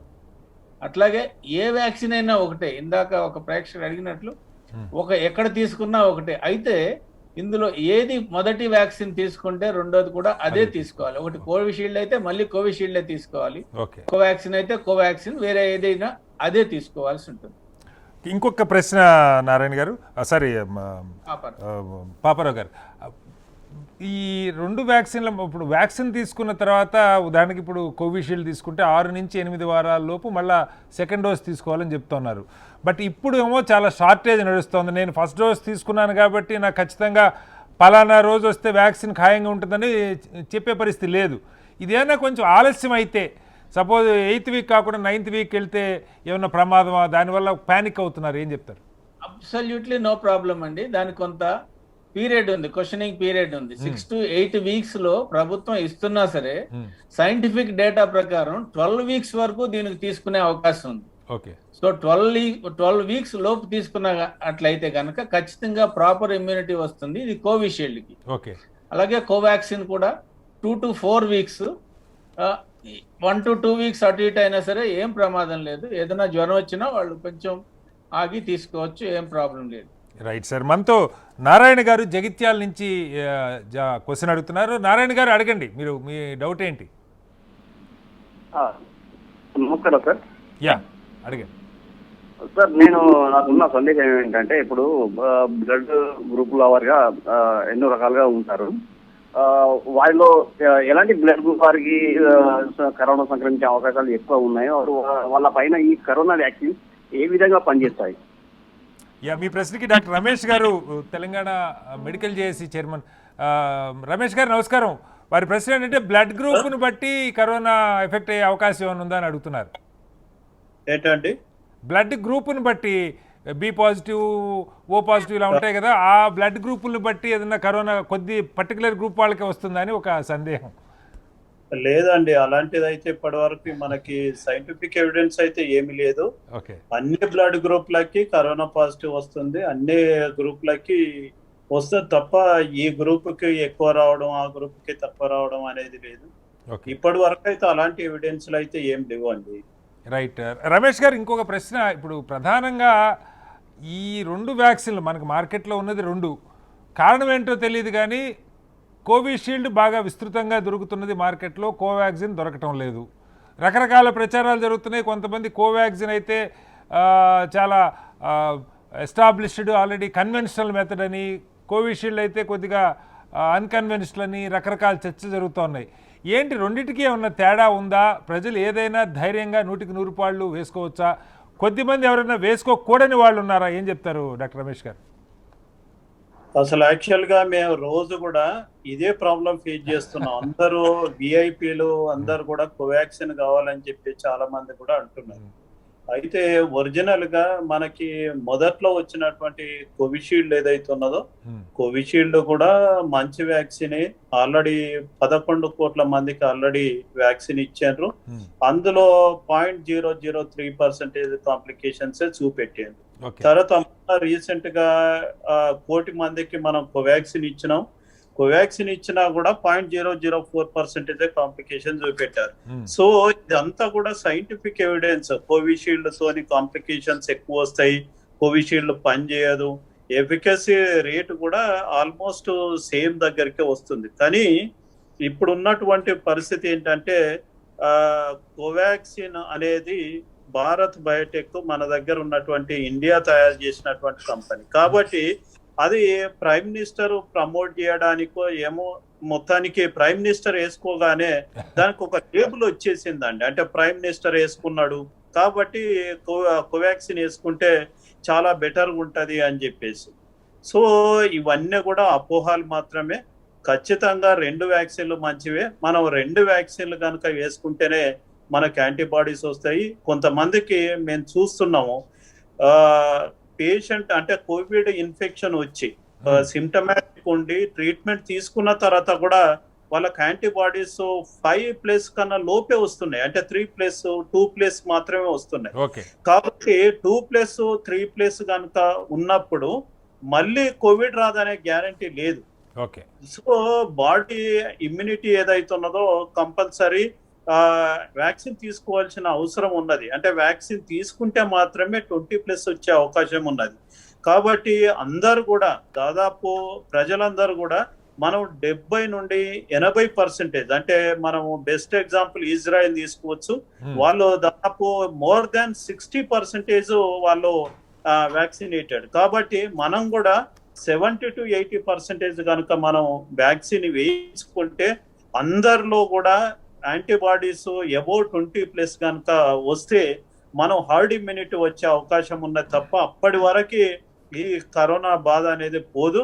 ఖచ్చితంగా ప్రజలందరూ అది గమనించాలి. ఏ వ్యాక్సిన్ అన్నా కానీ, ఇప్పుడు కొత్తగా రష్యా వ్యాక్సిన్, స్పుత్నిక్ వ్యాక్సిన్ వస్తుంది, లేకపోతే జాన్సన్ అండ్ జాన్సన్ వస్తుంది, రేపు ఇంకొక వ్యాక్సిన్ వస్తుంది. ఏ వ్యాక్సిన్ వచ్చినా కూడా ఫైజర్ కానీ మోడర్నా కానీ మేము ప్రతిసారి డిబేట్లలో అదే చెప్తున్నాం, వ్యాక్సిన్ కొరత ఉండకూడదు. ఇంత పెద్ద జనాభా, మనం ముందే తెలుసు ఇంత జనాభా ఉందని, ఇంత జనాభా తగ్గట్టు మనం వ్యాక్సినేటెడ్ చేయాలి పబ్లిక్ అని ముందే తెలుసు. కాబట్టి అన్ని వ్యాక్సిన్లకి పర్మిషన్ ఇవ్వాలి ఇండియా గవర్నమెంట్.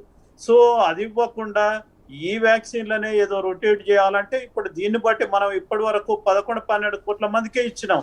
మనం టోటల్ గా 130 కోట్ల మందికి ఇవ్వాలంటే దాదాపు 6 months 7 months పడుతుంది. 1 year వరకు వెళ్తుంది, 5 years వరకు వెళ్తుంది.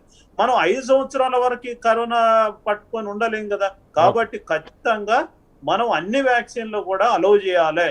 అన్ని వ్యాక్సిన్లు కనుక అలో చేస్తే ప్రతి ఒక్కరు కూడా ఏదో ఒక వ్యాక్సిన్ ఖచ్చితంగా తీసుకుంటేనే మనకు యాంటీబాడీస్ వస్తాయి, మనం కరోనా బారిన పడకుండా కాపాడుకోగలుగుతాం. కాబట్టి రైట్ సార్, అన్ని కూడా మెడికల్లీ ప్రూవెన్ అంటారు రమేష్ గారు, అంతే కదా? ఎస్ 100%. ఓకే, మళ్ళీ వస్తాను రమేష్ గారు మీ దగ్గరికి. విరించి గారు, ఒక ప్రశ్న మీరు ఇందాక చెప్పారు, కరోనా వస్తుందేమో అన్నటువంటి భయం, వచ్చిన తర్వాత ఇక నేను పాతాళంలో పడిపోతున్నాను, అయిపోయింది నా పని అన్న భయం, వీటి నుంచి బయటపట్టండి. రెండు కూడా చాలా భయానకంగానే కనపడుతున్నాయి. భయాలు ఉన్న వాళ్ళకి, అందరికీ కాకపోవచ్చు కానీ కొంతమంది అది ఒక మానసికమైన, అందులో గత సంవత్సరం 14 నెలల నుంచి చాలామంది అసలు గడప దాటిన వాళ్ళు కూడా ఉన్నారు ఈ భయంతో. వాళ్ళకి ఎలాంటి సూచనలు ఇస్తారు? వాళ్ళు ఏం చేస్తే కొంతమేరకు భయాల నుంచి బయటపడగలుగుతారు? ఇప్పుడు మనము WHO హెల్త్ డెఫినిషన్ కనుక చూసుకుంటే అండి, physical, mental, social well being అని చెప్తారు. స్పిరిచువల్ వెల్ బీయింగ్ అన్నది కూడా తర్వాత యాడ్ చేయడం అన్నది జరిగింది. సో వాస్తవంగా మన హెల్త్ కాపాడుకోవడానికి ఈ 4 కోణాలు అన్నవి కూడా చాలా ఉపయోగపడతాయండి. అయితే మీరు అన్నట్టు ఇప్పుడు ఈ 14 నెలల నుండి గడప దాటకపోవడం అన్నది ఒక మేజర్ ఫ్యాక్టర్ గా మనం చూసుకోవచ్చు. ఎందుకంటే at the end of the day ప్రతి మనిషి కూడా ఒక సోషల్ యానిమల్. సోషలైజేషన్ అనేది మనకు కొన్ని పాజిటివ్ హార్మోన్స్ ని కానీ, పాజిటివ్ కెమికల్స్ ని కానీ ఇస్తుంది. మరి అటువంటి సోషలైజేషన్ అన్నది తగ్గిపోయే వరకు కూడా మానసిక ఒత్తిళ్లు పెరగడం అన్నది మనం చూస్తున్నాం. అయితే నేను అందరికీ చెప్పేది ఏమిటి అని అంటే, దురదృష్టవశాత్తు ఈ పాండమిక్ అన్నది వచ్చినా, అదృష్టవశాత్తు టెక్నాలజీ ఉన్న సమయంలో అది వచ్చింది. ఎందుకంటే టెక్నాలజీ ద్వారా మనం నిజంగానే వేరే దేశంలో ఉన్న మన బంధువులతోటి కానీ, మన పిల్లలతోటి కానీ, మన చుట్టాలతోటి కానీ మాట్లాడుకునే అవకాశం అన్నది ఉంది. వేరే దేశం అనే కాదు, ఇప్పుడు పిల్లలు ఒక రాష్ట్రంలో ఉండి తల్లిదండ్రులు ఒక రాష్ట్రంలో ఉంటే వీడియో కాల్ ద్వారా మాట్లాడుకునే అవకాశం ఉంది. సో ఆ విధంగా టెక్నాలజీని యూజ్ చేసుకుని సోషల్ హెల్త్ ని కాపాడుకోవడము, అలాగే ఫిజికల్ హెల్త్ కి మనము చాలా సార్లు ఫిజికల్ హెల్త్ అన్నది హార్ట్ కి మంచిది అని మాట్లాడతాం, కానీ హార్ట్ కి మంచిది అన్న దాంతో పాటు బ్రెయిన్ కి కూడా చాలా మంచిదండి. ఎందుకంటే ఫిజికల్ యాక్టివిటీ ఉండడం వల్ల బ్రెయిన్ లో హ్యాపీనెస్ కెమికల్స్ అన్నవి పెరుగుతాయి. సో మానసిక ఒత్తిడి పెరిగినప్పుడు స్ట్రెస్ హార్మోన్స్ పెరుగుతాయి. ఈ స్ట్రెస్ హార్మోన్స్ బ్యాడ్. అయితే ఈ స్ట్రెస్ హార్మోన్స్ ని మరి అణగదొక్కడానికి ఈ పాజిటివ్ కెమికల్స్ ని మనం పెంచాలి. అయితే ఫిజికల్ యాక్టివిటీ అన్న వెంటనే మళ్ళీ మనము గ్రౌండ్ కి వెళ్ళాలనో పార్క్ కి వెళ్ళాలనో లేదు. ఎన్నో హోమ్ వర్కౌట్స్ అన్నవి ఉన్నాయి. అలానే second aspect mental activities. Mental activities అంటే రిలాక్సేషన్ టెక్నిక్స్, యోగా కానివ్వండి, మెడిటేషన్ కానివ్వండి. వ్యాధి యాక్టివ్ గా ఉన్న వాళ్ళని నేను యోగా మెడిటేషన్ చేయమని సూచించను, కానీ వ్యాధి రాకముందు లేదా వ్యాధి తర్వాత రీహాబిలిటేషన్ లో కానివ్వండి, ప్రివెంటివ్ మెజర్ గా కానివ్వండి, రిలాక్సేషన్ టెక్నిక్స్ అన్నవి హెల్ప్ అవుతాయి. మోస్ట్ ఇంపార్టెంట్ ఏంటంటే మనం ఎవరిని కలిసినా ఎవరితో మాట్లాడినా మీ దేశంలో ఎన్ని కేసులు, ఎంతమంది మరణిస్తున్నారు, ఈ నెగటివ్ ఇన్ఫర్మేషన్ కాకుండా పాజిటివ్ ఇన్ఫర్మేషన్ ని మెసేజెస్ ద్వారా కానివ్వండి, మనము ఎనీ అదర్ మీడియా ద్వారా కానివ్వండి, ఇప్పుడు ఈ ప్రోగ్రామ్ లో చూడండి వీఆర్ టాకింగ్ అబౌట్ ఎన్నో పాజిటివ్ థింగ్స్. ఇటువంటి విషయాలు మనము కనుక జనాల వరకు తీసుకురాగలిగితే సైకలాజికల్ హెల్త్ ని ఖచ్చితంగా కాపాడగలం. ఓకే, శ్రీభూషణ్ గారు ఇంకొక సందేహం, ఇందాక శానిటైజర్ లాగే ఇప్పుడు కొత్తగా 2 మాస్కులు పెట్టుకోవాలి అన్నది ఒకటి చెప్తున్నారు చాలామంది. సింగిల్ మాస్క్ కాదు, డబుల్ మాస్క్ అని. మళ్ళీ ఈ మాస్కుల్లో కూడా చాలా రకాలు, కాటన్ మాస్కులు, మెడికల్, మీరు సర్జికల్ మాస్కులని, అలాగే ఏదో N95 గతంలో చాలా చర్చ జరిగింది. ఇప్పుడు మొత్తానికి ఏదో ఒకటి అయితే పెట్టుకుంటున్నారు. వీటిలో ఏంటి, 2 పెట్టుకోవాలా, ఏం చెప్తారు? ఏ మాస్క్ అయినా పర్వాలేదా? ఏ మేరకు అది రక్షణ, ఏం చెప్తారు? సైంటిఫిక్ గా అలా ఒక మాస్క్ 2 మాస్క్లు అంటూ ఏమి ఉండదండి. అడ్డంగా ఒక గుడ్డ అడ్డంగా ఉంటే సరిపోతుంది అనేసి. సో అంటే ఒకేలాగా కరోనా 1లోను కరోనా 2లోను మనం అదే చెప్తే బాగుంటుంది అన్నట్టుగా కాస్త ఎక్కువ ఇంటెన్సిటీ కొంచెం పెంచి కాస్త బలంగా గట్టిగా హత్తుకునే విధంగా కాస్త ఎక్కువ చెప్తే కాస్త కొంచెమైనా చెప్తారు అన్నట్టుగా.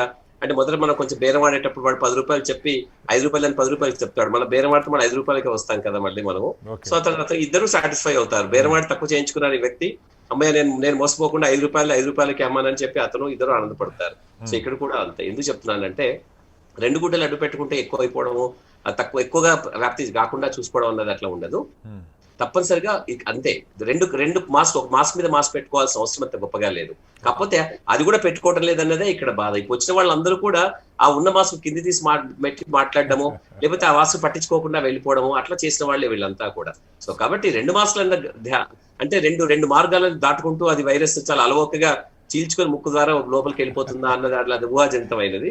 సో కాబట్టి 2 మాస్కులు అక్కడ ఒక మాస్క్ పెట్టుకున్నా పర్వాలేదు. ఆ ఒక మాస్క్ పెట్టుకోవడం మహాన్ భావ అని మేము చెప్తున్నాం. 2 పెట్టుకోమంటే ఒకటన్నా పెట్టుకుంటారని చెప్తున్నారు. మనతో శ్రీనివాస్ గారు నెల్లూరు నుంచి లైన్ లో ఉన్నారు. శ్రీనివాస్ గారు అడగండి మీ ప్రశ్న.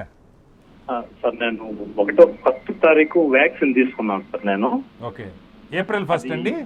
అవును సార్. తర్వాత 6th నాకు టెస్ట్ చేస్తే మా ఫ్యామిలీ మెంబర్స్ కి 2-3 పాజిటివ్ వచ్చింది సార్.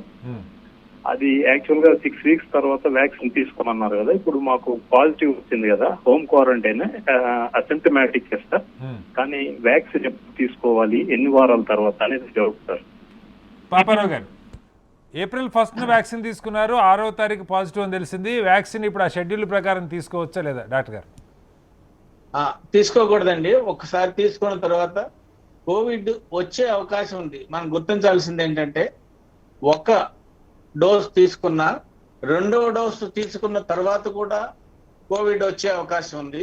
ఇది 100% డెత్ ను ప్రివెంట్ చేస్తుంది, అలాగే సివియర్ ఇన్ఫెక్షన్ ప్రివెంట్ చేస్తుంది. ఈ రెండింటినీ మనం దృష్టిలో పెట్టుకోవాలి. వ్యాక్సిన్ వేసుకున్నాడా లేదా అన్నది వైరస్ కి అది మన మీద వచ్చేసే అవకాశం ఉంటుంది ఖచ్చితంగా. సో ఒకసారి వచ్చినప్పుడు కనీసం 4 నుంచి 6 వారాల వరకు ఆగి తర్వాత మాత్రమే వ్యాక్సిన్ వేయించుకోవాలి. అయితే కోవిషీల్డ్ వేయించుకున్న వారికి కొంత వెసులుబాటు ఉంది. 12 weeks వరకు ఆగి ఇంకొక వ్యాక్సిన్ వేసుకోవచ్చు. కాబట్టి ఒకసారి ఫస్ట్ డోస్ వేసుకున్నా సరే మధ్యలో కోవిడ్ వస్తే ఇంకా 4 weeks తర్వాత తగ్గిపోయిన తర్వాత 4 weeks ఆగి సెకండ్ డోస్ తీసుకోవాల్సిన అవసరం ఉంటుంది. రైట్, శ్రీనివాస్ గారు మీ సందేహం క్లియర్ అయింది అనుకుంటాను. పాపారావు గారు, ఇంకొక కీలకమైన ప్రశ్న. ఇప్పుడు ప్రస్తుతానికి లాక్డౌన్ ఏమి లేదు, అన్నీ నార్మల్గానే ఉన్నాయి. చాలామంది ఈ మార్నింగ్ వాకింగ్ చేయటం ఆరోగ్యానికి కూడా అవసరం. కాలనీల్లో కానీ, గేటెడ్ కమ్యూనిటీలో కానీ, పార్కుల్లో కానీ చేస్తున్నారు. అది చేయకపోతే కూడా చాలామంది ఒక రకమైన డిప్రెషను, ఈ గందరగోళంలో ఉంటున్నారు. ఇప్పుడు అలా ఇవి చేసుకోవచ్చా?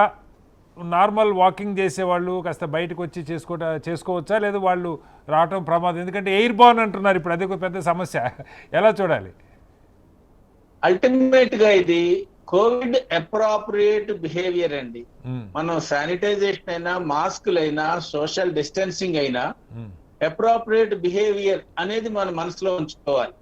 ఏదో ఒకటి చేసేసాం, మేము అసలు బయటికే రాలేదు, మేము శానిటైజేషన్ వాడాం, 24 hours వాడాం, అయినా వచ్చింది అని చెప్పేవారు చాలా మంది ఉన్నారు. ఒకసారి వచ్చిన తర్వాత కూడా మాకు పేషెంట్ కి మాకు మధ్య బ్యారియర్ షీల్డ్ ఉంటుంది. ఆ షీల్డ్ పక్కకు వచ్చి మాస్క్ తీసి మాట్లాడడానికి ప్రయత్నం చేస్తారు. అంటే ఇది అప్రోప్రియేట్ బిహేవియర్ ని వాళ్ళ మనసులోకి, వాళ్ళ యాటిట్యూడ్ లోకి వెళ్ళకపోవడం. మనం చేసుకునే అన్ని పనులు నిరభ్యంతరంగా చేసుకోవచ్చు.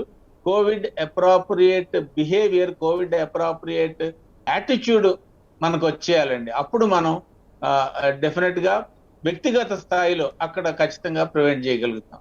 Right sir. రమేష్ గారు, ఇంకొక సందేహం. ఇప్పుడు ప్రధానంగా ఇప్పుడు ప్రజలు భయపడుతున్నది బెడ్లు లేవు. ప్రైవేట్ హాస్పిటల్లో బెడ్స్ లేవు, గవర్నమెంట్ హాస్పిటల్లో బెడ్స్ లేవు అంటూ ఉన్నారు. గతంలో చాలా ప్రయత్నాలు జరిగినాయి రమేష్ గారు. నాకు గుర్తు, ఈ రైల్వే స్టేషన్లు తీసుకున్నారు, స్టేడియంలు తీసుకున్నారు, పెద్ద పెద్ద కమ్యూనిటీ హాల్స్ తీసుకున్నారు. అంటే ఐసోలేషన్కి కాకపోయినా మెడికల్గా అవి తీసుకోవడానికి కానీ, అలాగే అత్యవసరంగా కొంతమందిని నియామకం ఇప్పుడున్న తీవ్రత దృష్ట్యా డాక్టర్స్ కావచ్చు, పారామెడికల్ స్టాఫ్ కావచ్చు, ఆ ప్రయత్నాలు ఏం జరుగుతున్నాయి సార్? ప్రజలకి ఇది కూడా ఒక పెద్ద సందేహం ఉంది. అసలు యాక్చువల్ గా ఏంటంటే ఇప్పుడు మనం ఢిల్లీలో చూస్తున్నాం. అంటే ఢిల్లీలో ఆల్రెడీ బెడ్స్ సరిపోవట్లేదు, అక్కడ ఫంక్షన్ హాల్స్ ను కూడా మొత్తం కన్వర్ట్ చేయడం జరిగింది. అలాగే ఇప్పుడు తెలంగాణలో వచ్చేసరికి తెలంగాణలో అన్ని ప్రైవేట్ హాస్పిటల్స్ ఏవైతే ఉన్నాయో, అంటే కార్పొరేట్ హాస్పిటల్స్ తప్ప మిగతా నర్సింగ్ హోమ్స్ అంటే మీడియం సైజ్డ్ హాస్పిటల్స్ లో బెడ్స్ ఉన్నాయి. తర్వాత ఇప్పుడు గవర్నమెంట్ హాస్పిటల్స్ కి వచ్చిన తర్వాత గవర్నమెంట్ హాస్పిటల్లో ఇప్పుడు గాంధీ హాస్పిటల్ కానీ, సరోజిన్ దేవి కానీ, తర్వాత కింగ్కోటి హాస్పిటల్ కానీ, చెస్ట్ హాస్పిటల్ కానీ, ఆ యునాని హాస్పిటల్ కానీ, ప్రతి హాస్పిటల్లో బెడ్స్ ఉన్నాయండి. బెడ్స్ సంఖ్య ప్రాబ్లం లేదు. ఇప్పుడు అంత ప్రాబ్లం అంతా కూడా ఆక్సిజన్ సప్లై మీద ఉన్నది. ఆక్సిజన్ ఏదైతే ఉన్నదో, మనకి లిక్విడ్ ఆక్సిజన్ ఏదైతే ఉన్నదో అది షార్టేజ్ ఉంది. మనకి ఆ టైంకి అందట్లేదు. మీడియం సైజ్డ్ హాస్పిటల్స్ కి మనకి ఆ ఆక్సిజన్ సప్లై సరిపోవట్లేదు. అంటే ఆ ఆక్సిజన్ రావడము, తర్వాత పేషెంట్లకి ఏదైతే ఉన్నదో మనకి దాదాపు 20 లీటర్స్ పైన అవసరం పడుతుంది ఈ కోవిడ్ పేషెంట్లకి. అంటే మనం హై ఫ్లో ఆక్సిజన్ ఇచ్చట దాదాపు మనం 30 to 40 litres oxygen per hour ఇస్తున్నాం. కాబట్టి ఆక్సిజన్ సరిపోవట్లేదు. ఆక్సిజన్ కావాలి, రిక్వైర్మెంట్ ఉన్నది, దాని మీద కాన్సన్ట్రేట్ చేయమని చెప్పేసి గవర్నమెంట్ ను కూడా మేము రిక్వెస్ట్ చేస్తున్నాం. ప్రతిసారి కూడా మీరు చూస్తున్నారు మీడియాలో కూడా, ఇప్పుడు ఆక్సిజన్ ట్యాంకర్స్ ఏవైతున్నాయో ఫ్లైట్లలో కూడా మనకి ఏది అందియడానికి రెడీగా ఉంటున్నారు. కాబట్టి ఆ బెడ్ల కొరత అయితే ఇప్పటి వరకు లేదండి. ఖచ్చితంగా ఒకవేళ బెడ్ల కొరత కనుక ఉంటే గవర్నమెంట్ ఆల్రెడీ మీకు తెలుసు, లాస్ట్ ఇయర్ మనకు వచ్చినప్పుడు బెడ్స్ సరిపోయేమని చెప్పేసి టిమ్స్ హాస్పిటల్ ఈ రోజు దాదాపు 1000 బెడ్స్ ఆల్రెడీ రెడీగా ఉన్నాయి. అక్కడ కూడా పేషెంట్లు దాదాపు 800-1000 మంది వరకు పేషెంట్లు నిండి ఉన్నారు. అదే సార్, మనకి మంత్రి గారు కూడా చెప్తున్నారు, కేవలం తెలంగాణలోనే కాకుండా ఆంధ్ర నుంచి, కర్ణాటక నుంచి, ఛత్తీస్గఢ్ నుంచి, ఇలా 3-4 రాష్ట్రాల నుంచి కూడా మనకి పేషెంట్స్ వస్తారు. కాబట్టి కొంత ముందే బెడ్స్ రెడీ చేసుకునే అవకాశం ఉంటే బెటర్ కదా అన్న పాయింట్ సార్. డెఫినెట్ గా అండి, బెడ్స్ అయితే ఖచ్చితంగా రెడీగానే పెడుతున్నారు. బెడ్స్ ఇప్పుడు అన్ని హాస్పిటల్స్, ఇప్పుడు ఉస్మానియా గానీ చిన్న చిన్న హాస్పిటల్స్ చాలా ఉన్నాయి.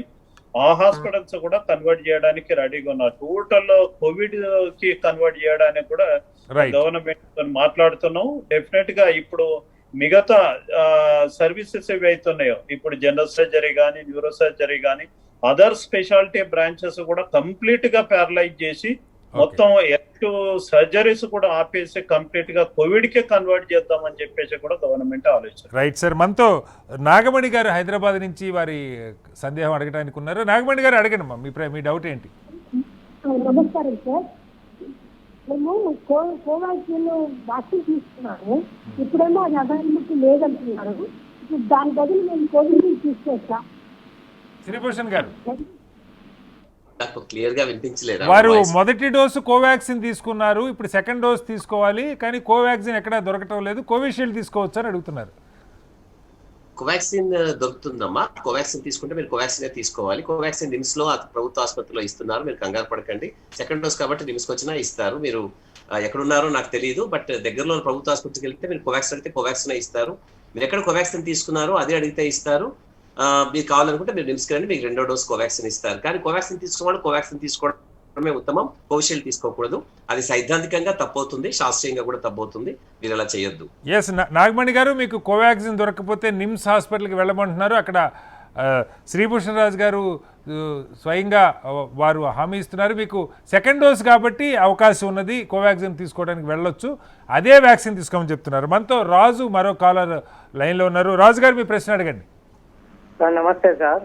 యా సార్ నా పేరు రాజు అండి. సార్ నాకు ఎలాంటి ఇవే ఏం రాలేదండి, సిమ్టమ్స్ ఏమీ కనపడలేదు. ఓన్లీ ఏంటంటే ముక్కు వాసన మాత్రం తెలియలేము, అంటే బిగుసిపోయినట్టుగా ఉంది. అయితే ఇవాళ నేను వెళ్ళి టెస్ట్ చేయించుకుంటే ర్యాపిడ్ టెస్ట్ చేశారు, పాజిటివ్ అని చెప్పి వచ్చింది. ఇప్పుడు నేను దీనికి ఏమి ప్రికాషన్స్ తీసుకోవాలి, ఎలా ఏ విటమిన్స్ వాడాలి ఏంటి అని చెప్పేసి కనుక్కున్నా అని చెప్పేసి సార్. అంటే హోమ్ ఐసోలేషన్ లో ఉండొచ్చా లేకపోతే అడ్మిట్ అవ్వాలా హాస్పిటల్ ఎక్కడైనా అని చెప్పి. ఎస్ రమేష్ గారు చెప్పండి సార్. డాక్టర్ గారు. హలో రమేష్ గారు, వారికి స్మెల్ పోయింది, ఇవాళే టెస్ట్ చేయించుకున్నారు, ర్యాపిడ్ యాంటిజెన్ పాజిటివ్ అని వచ్చింది, ఏం జాగ్రత్తలు తీసుకోవాలి, ఎలా ఉండాలని అడుగుతున్నారు సార్. డెఫినెట్గా అండి, మనం ఎసిమ్టమాటిక్ పాజిటివ్ కాబట్టి మామూలుగా హోమ్ ఐసోలేషన్లో ఉండి ఎజిత్రోమైసిన్ ఆ డ్రగ్స్ ప్రోటోకాల్ ఏదైతే ఉన్నదో అవి వేసుకొని హోమ్ ఐసోలేషన్లో ఉంటే సరిపోతుందండి. అంత భయపడాల్సిన అవసరం లేదు, సిమ్టమ్స్ లేవు కాబట్టి.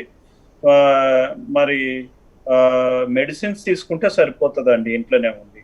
మనకి 95 లోపు సాచురేషన్ కనుక వచ్చి ఏమైనా బ్రెత్లెస్నెస్ కంప్లైంట్ చేస్తే మాత్రమే హాస్పిటల్కి వెళ్తే బెటర్ అండి. ఇప్పుడు అవసరం లేదు, ఎందుకంటే ఆల్రెడీ కోవిడ్ పేషెంట్ సిమ్టమాటిక్ ఉంటారు. అసలు ఇలాంటి పేషెంట్ అంటే హోమ్ ఐసోలేషన్ లో దాదాపు 80 నుండి 85% రికవరీ అవుతా ఉన్నారు. ఏదో గాబర్ అయిపోయి ర్యాపిడ్ టెస్ట్ కానీ లేకపోతే ఆర్టీపీసీఆర్ కానీ చేయించుకోగానే పాజిటివ్ వస్తే అంత గాబర అయ్యి ఆ హాస్పిటల్కి వెళ్ళి అడ్మిట్ కావాలనే ఆలోచన మాత్రం ఎవరు చేయకూడదు. ఎందుకంటే ఆల్రెడీ సిమ్టమ్స్ ఉండి హాస్పిటల్ అడ్మిట్ అయిన వాళ్ళకి వైరల్ లోడ్ ఎక్కువ ఉంటాయి కాబట్టి వీళ్ళు వెళ్ళి ఆ క్రాస్ ఇన్ఫెక్షన్ తోని వీళ్ళు సిక్ అయ్యి వీళ్ళకి సిమ్టమ్స్ డెవలప్ అయ్యి వీళ్ళు ఎక్కువ నష్టపోయే అవకాశం ఉంటాయి. కాబట్టి హోమ్ ఐసోలేషన్ బెటర్ ట్రీట్మెంట్. ఇంట్లో ఉండి అక్కడ నియర్ బై డాక్టర్ ని కన్సల్ట్ అయ్యి ఒక ప్రోటోకాల్ ఉంది, ఒక యాంటీబయాటిక్, ఒక పెయిన్ మన పారాసిటమాల్ డోలో 650 కానీ అవి ఒక 4-5 టాబ్లెట్లు ఉన్నాయి, అవి వేసుకుంటే సరిపోతుంది. ఎస్, మనతో లావణ్య గారు హైదరాబాద్ నుంచి లైన్లో ఉన్నారు. లావణ్య గారు మీ డౌట్ అడగండి. Hello sir, good evening sir. Yeah sir, మా మదర్కి ఒక 12-13 ఇయర్స్ బ్యాక్ సర్జరీ అయింది సార్. అంటే ఓవరీస్ అండ్ గిబ్రస్ తీసేశారు. మరి మా మదర్కి వ్యాక్సిన్ ఇప్పించవచ్చా లేకపోతే ఏంటి అని డౌట్ సార్. పాపారావు గారు. హలో పాపారావు గారు. శ్రీభూషణ్ గారు మీరు చెప్పండి. ఇప్పించచ్చమ్మా, పాపారావు గారు వచ్చారు. ఇప్పించచ్చమ్మా, ప్రాబ్లం ఏం లేదు. ఎటువంటి సర్జరీస్ జరిగినా, ఇంతకుముందు క్యాన్సర్ కీమోథెరపీ జరిగినా కొన్ని సంవత్సరాల క్రితము ప్రాబ్లమే ఉండదు. ఇప్పుడు ప్రస్తుతం తను క్యాన్సర్ లాంటిది ఏమన్నా ఉండి కీమోథెరపీ తీసుకుంటున్నా, ఈ మధ్య కాలంలో అవే మార్పిడి జరిగి పెద్ద మొత్తంలో వ్యాధిని రోగ నిరోధక శక్తి మార్చగలిగే శక్తి ఉన్నటువంటి మందులు స్టీరాయిడ్స్ లాంటివి, స్టీరాయిడ్స్ ఒకటే కాదు చాలా ఉంటాయి, అవి వాడుతున్నటువంటి వాళ్ళు మాత్రం కొంచెం జాగ్రత్తగా వేసుకోవాలి. వాళ్ళు కిల్ వ్యాక్సిన్స్ వేసుకోవచ్చు కానీ మిగతా ఇతర వ్యాక్సిన్స్ వేసుకోవడానికి కుదరదు. సో కాబట్టి మీ మదర్ ఎప్పుడో 12 ఏళ్ల క్రితం ఓవేరియన్ క్యాన్సర్ తో ట్రీట్మెంట్ తీసుకొని ఓవేరియన్ తీసేసుకున్నారు కాబట్టి ఆవిడకి ఎటువంటి హాని, కష్టము, నష్టం జరగదు. ఆవిడ ప్రశాంతంగా ఆ టీకా తీసుకోవచ్చు, తప్పేమీ లేదు. రైట్. శ్రీభూషణ్ గారు, ఇంకొక చిన్న ప్రశ్న. చాలా మందికి ఈ చిట్కాల మీద నమ్మకం ఉంటుంది, అంటే కషాయం తాగటం లేదంటే ఆవిరి పట్టడం, ఇలాంటివి చిన్న చిన్న మనకి సాంప్రదాయబద్ధంగా మనకు వస్తున్నటువంటివి, వాటి ద్వారా చాలా రిలీఫ్ కూడా పొందే అవకాశం కూడా ఉంటుంది. ఏవి ఈ కరోనా టైంలో వాళ్ళకి చేసుకోవచ్చు, నష్టం లేదు లేదు కొన్ని గాసిప్స్ లాగా కూడా తిరుగుతున్నాయి, మనం చూస్తున్నాం. అల్లం తాగితే కరోనా రాదని, ఇలా వేటి నమ్మాలి, వేటి నమ్మకూడదు, ఏ చేసుకుంటే మంచిది? నేను అవి ఏవి కూడా నేను ఆపనండి. ఎవరికి వాళ్ళ మేధోశక్తికి, వాళ్ళ యథాశక్తికి తగ్గట్టుగా వాళ్ళు ఎటువంటి చిట్కాలైనా పాటించవచ్చు. శరీరానికి హాని జరిగినంత వరకు ఏమీ తప్పు లేదు. ఎందువల్ల అంటే మనిషికి మనసు సమాధాన పరచుకోవడం అనేది చాలా ముఖ్యం. విరించి శర్మని అడిగితే చెప్తారు, మనసును సమాధాన పరచుకోవడమే మనిషికి చాలా ముఖ్యం. అది మానసిక ఆనందాన్ని ఇస్తుంది కదా, మానసిక ఆనందాన్ని ఇచ్చేది కూడా తెలియకుండా మనకి ఆరోగ్యాన్ని ఇస్తుంది. సో కాబట్టి నేను వాళ్ళు ఎటువంటి చిట్కాలు వాడారు అన్నది కాదు. నేను మా ఇంటికి కూడా మా అమ్మ కట్టమంటే మా ఇంటికి ఎదురుగా నేను నల్లెత్త తారం కడతాను, ఎందుకంటే అది మా అమ్మ నమ్మకం కాబట్టి. అది నేను భాగవుతుందా దాన్ని పడితే నేను అనుకోను. గుమ్మడికాయ కూడా కడతాను, ఎందుకంటే మా అమ్మ నమ్మకం కాబట్టి. సో ఇక్కడ కూడా అలాగే కొన్ని నమ్మకాలు ఏదనుకున్నా చిన్న చిన్నవి మనసుని సంతృప్తి పరిచేవి కొన్ని ఉంటాయి. శాస్త్రీయంగా వాటిని నిరూపితం అవ్వాల్సిన అవసరం ఏమీ లేదు. మనసు సమాధాన పరచుకోవడమే. అర్ధరాత్రి మన ఇంట్లో ఎక్కడ తలకి జరిగితే దొంగ కాదు అనుకొని ప్రశాంతంగా పడుకుంటాం కదా, అది మనకి ప్రశాంతత. సో కాబట్టి ఒక సమాధాన పరచుకోవడం ఏదైతే ఉంటుందో ఓకే, కాకపోతే ఏంటంటే తప్పనిసరిగా ఎవరైతే చేయలేకపోతారో వాళ్ళని బలవంతంగా చేయమని చెప్పకూడదు. ఉదాహరణకి గోరువెచ్చని నీళ్ళు తాగడం అనేది చాలా మంది చేస్తూ ఉన్నారు. గోరువెచ్చని నీళ్ళు చాలా మంది తాగగలుగుతున్నారు, కానీ కొందరు తాగలేకపోతున్నారు. తాగలేని వాళ్ళు చాలా బాధపడుతూ గోరువెచ్చని నీళ్ళు తాగితేనే కరోనా పోతుంది, నాకేమైపోతుందో, నా కడుపును వస్తుంది, వాంతి అవుతుంది, అయినా కష్టపడి తాగుతున్నాను అంటున్నారు. అలాంటి వాళ్ళు చెయ్యక్కర్లేదు. నేను చాలాసార్లు చెప్తే వాళ్ళు నేను చెయ్యను అని నాకు కష్టమైందా, నేనంటే మీ కడుపులో ఏదో జబ్బు ఉందేమో చూసుకోండి అన్నారు పేషెంట్స్ కూడా నాతో. కాబట్టి అలా బలవంతంగా ఒకరిని మీ చిట్కాలని అందరికీ ఆపాదించక్కర్లేదు. కొన్ని సందర్భాల్లో చిన్న తాయెత్తు కడితేనో బొట్టు పెడితేనో బాగా అయిపోయింది అనుకుంటారు. తప్పేం లేదు. హాని చేయనంత, ఒక మనిషికి హాని చేయనంత వరకు ఏదైనా ప్రమాదం కాదు. శాస్త్రీయంగా ప్రతిదీ నిరూపితం కాకర్లేదు, ప్రతి దాంట్లో శాస్త్రీయత కూడా చూడాల్సిన అవసరం లేదు. Right sir. మనతో లక్ష్మీరాజా గారు వేములవాడ నుంచి లైవ్ లో ఉన్నారు. లక్ష్మీరాజా గారు మీ ప్రశ్న అడగండి.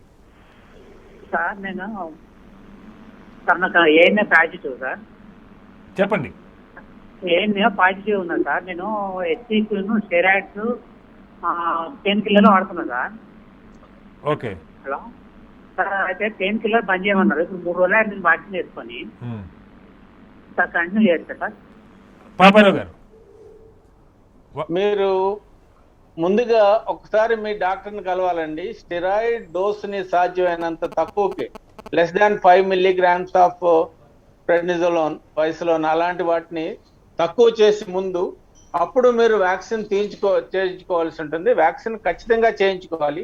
పెయిన్ కిల్లర్స్ వాడడం ఇన్ జనరల్ అంత మంచిది కాదు, అవసరమైతే తప్పు వాడకూడదు. అయినా పెయిన్ కిల్లర్స్ తీసుకుంటున్నప్పటికీ వ్యాక్సిన్ ఖచ్చితంగా విధిగా వేసుకుని తీరాలి. ఏనే ఉంది కాబట్టి మీకు ఇమ్యూనిటీ ప్రాబ్లమ్స్ ఉంటాయి, కాబట్టి కోవిడ్ ఎక్కువగా తీవ్రంగా వచ్చే అవకాశం ఉంటుంది. కాబట్టి ఖచ్చితంగా మీరు ముందు స్టెరాయిడ్ డోసు సాధ్యమైనంత తగ్గించుకొని తర్వాత మీరు వ్యాక్సిన్ తీసుకోవాలి. రైట్. విరించి గారు, ఇంకొక కీలకమైన ఇష్యూ, గతంలో మనం చూసాం కొంతమంది అసలు ఊళ్ళల్లోకి రానివ్వనటువంటి పరిస్థితి కరోనా వచ్చిందంటే ఫేజ్ 1లో, వేవ్ 1లో. ఇప్పుడు మళ్ళా మొదలైంది. ఒక అపార్ట్మెంట్లో ఒకళ్ళకి వచ్చిందంటే దానికి తాళం వేయటం, లేదు వాళ్ళు ఇక్కడ నడిచారంటే ఆ రూట్లో మనం నడవకూడదేమో, ఈ రకమైన భయాలు, వాళ్ళు బయటికి రాకూడదంటే ఎక్కడో మానవత్వం కూడా పోతుంది. ప్రతి దాడికి దిగే పరిస్థితి, ఎదురుదాడి చేసేటువంటి పరిస్థితి కూడా వస్తుంది. ఏంటి, దీన్ని ఎలా అర్థం చేసుకోవాలి? వీటన్నిటికీ కూడా మూలము మనము భయం అని చెప్పుకోవచ్చండి. ఈ భయం అన్నది పెరుగుతున్న కొద్దీ మన ఆలోచన తీరు కానివ్వండి, మన మానసిక విచక్షణ కానివ్వండి, ఇవి కోల్పోవడము లేదా తగ్గిపోవడము అన్నది మనం వాస్తవంగా చూస్తూ ఉంటాం. సో అటువంటి పరిస్థితుల్లో ఇటువంటి అన్ఫార్చునేట్ సిచ్యువేషన్స్ ని మనం చూస్తాము. కానీ మనం అందరము గుర్తుపెట్టుకోవాల్సినది ఏమిటి అని అంటే, ఇంతసేపు మనకు అందరు ఎక్స్పర్ట్స్ కూడా చెప్పినది ఏమిటి అని అంటే, ఈ మనిషి యొక్క తుంపర్లు మనము పీలుస్తే తప్ప మనకు వ్యాధి రాదు. అదిగాక ఆర్టికల్స్ ద్వారా, అంటే వాళ్ళ తుంపర్లు ఏదైనా వస్తువు మీద పడడం ద్వారా, దాని ద్వారా కూడా ఎటువంటి ప్రాబ్లము ఉండదు అని కూడా మనకు ఎక్స్పర్ట్స్ చెప్పడం జరుగుతుంది. సో ఇటువంటి అపోహలు ఏవైతే ఉన్నాయో వాటిని అందరూ కూడా తగ్గించుకోవాలి. వీటి గురించి అవేర్నెస్ అన్నది ఖచ్చితంగా పెంచాలండి. మనం అర్థం చేసుకోవాల్సిన విషయం ఏమిటి అని అంటే, కరోనా వచ్చిన మనిషి అపార్ట్మెంట్ లోపల ఉంటేనే శ్రేయస్కరం. అతన్ని మనం అపార్ట్మెంట్ లోపలికి రానివ్వకుండా అపార్ట్మెంట్ బయట పెట్టినప్పుడు వాస్తవంగా ఆ ఇన్ఫెక్షన్ స్ప్రెడ్ అయ్యే ప్రమాదం ఉంది. సో వాళ్ళ 4 గోడల మధ్యలో ఉన్నప్పుడు అది ప్రపంచం అందరికీ కూడా, మన కమ్యూనిటీ అందరికీ కూడా అది సేఫ్ థింగ్. ఇంకొకటి, వ్యాధిని మనం ఏ విధంగా అయితే ట్రీట్మెంట్స్ ద్వారా కానివ్వండి, వ్యాక్సినేషన్ ద్వారా కానివ్వండి జయించగలుగుతున్నామో, ఐ థింక్ ఈ మానవత్వము, హ్యుమానిటేరియన్ గ్రౌండ్స్ అన్నది పెరిగితే ఖచ్చితంగా ఒక సపోర్ట్ సిస్టమ్ అన్నది పెరుగుతుంది. దాంతో తప్పకుండా త్వరగా మనం దీన్ని జయించగలమని ఐ స్ట్రాంగ్లీ బిలీవ్. ఓకే, మనతో రంగారావు గారు మరో కాలర్ లైన్ లో ఉన్నారు. రంగారావు గారు హైదరాబాద్ నుంచి. రంగారావు గారు, మీ ప్రశ్న అడగండి. నమస్కారం సార్, ఇక్కడ ఉన్న వాళ్ళందరికీ. మీకు కూడా నమస్తే అండి, అడగండి ప్రశ్న. ఏం లేదు సార్. రంగారావు గారు అడగండి, మీ ప్రశ్న అడగండి. సార్, మేము కోవిషీల్డ్ 29th వేసుకున్నాం సార్. వేసుకున్న తర్వాత ఇప్పుడు ఇంకా 2వ డోస్ కోసం అదే అడుగుతున్నాను సార్.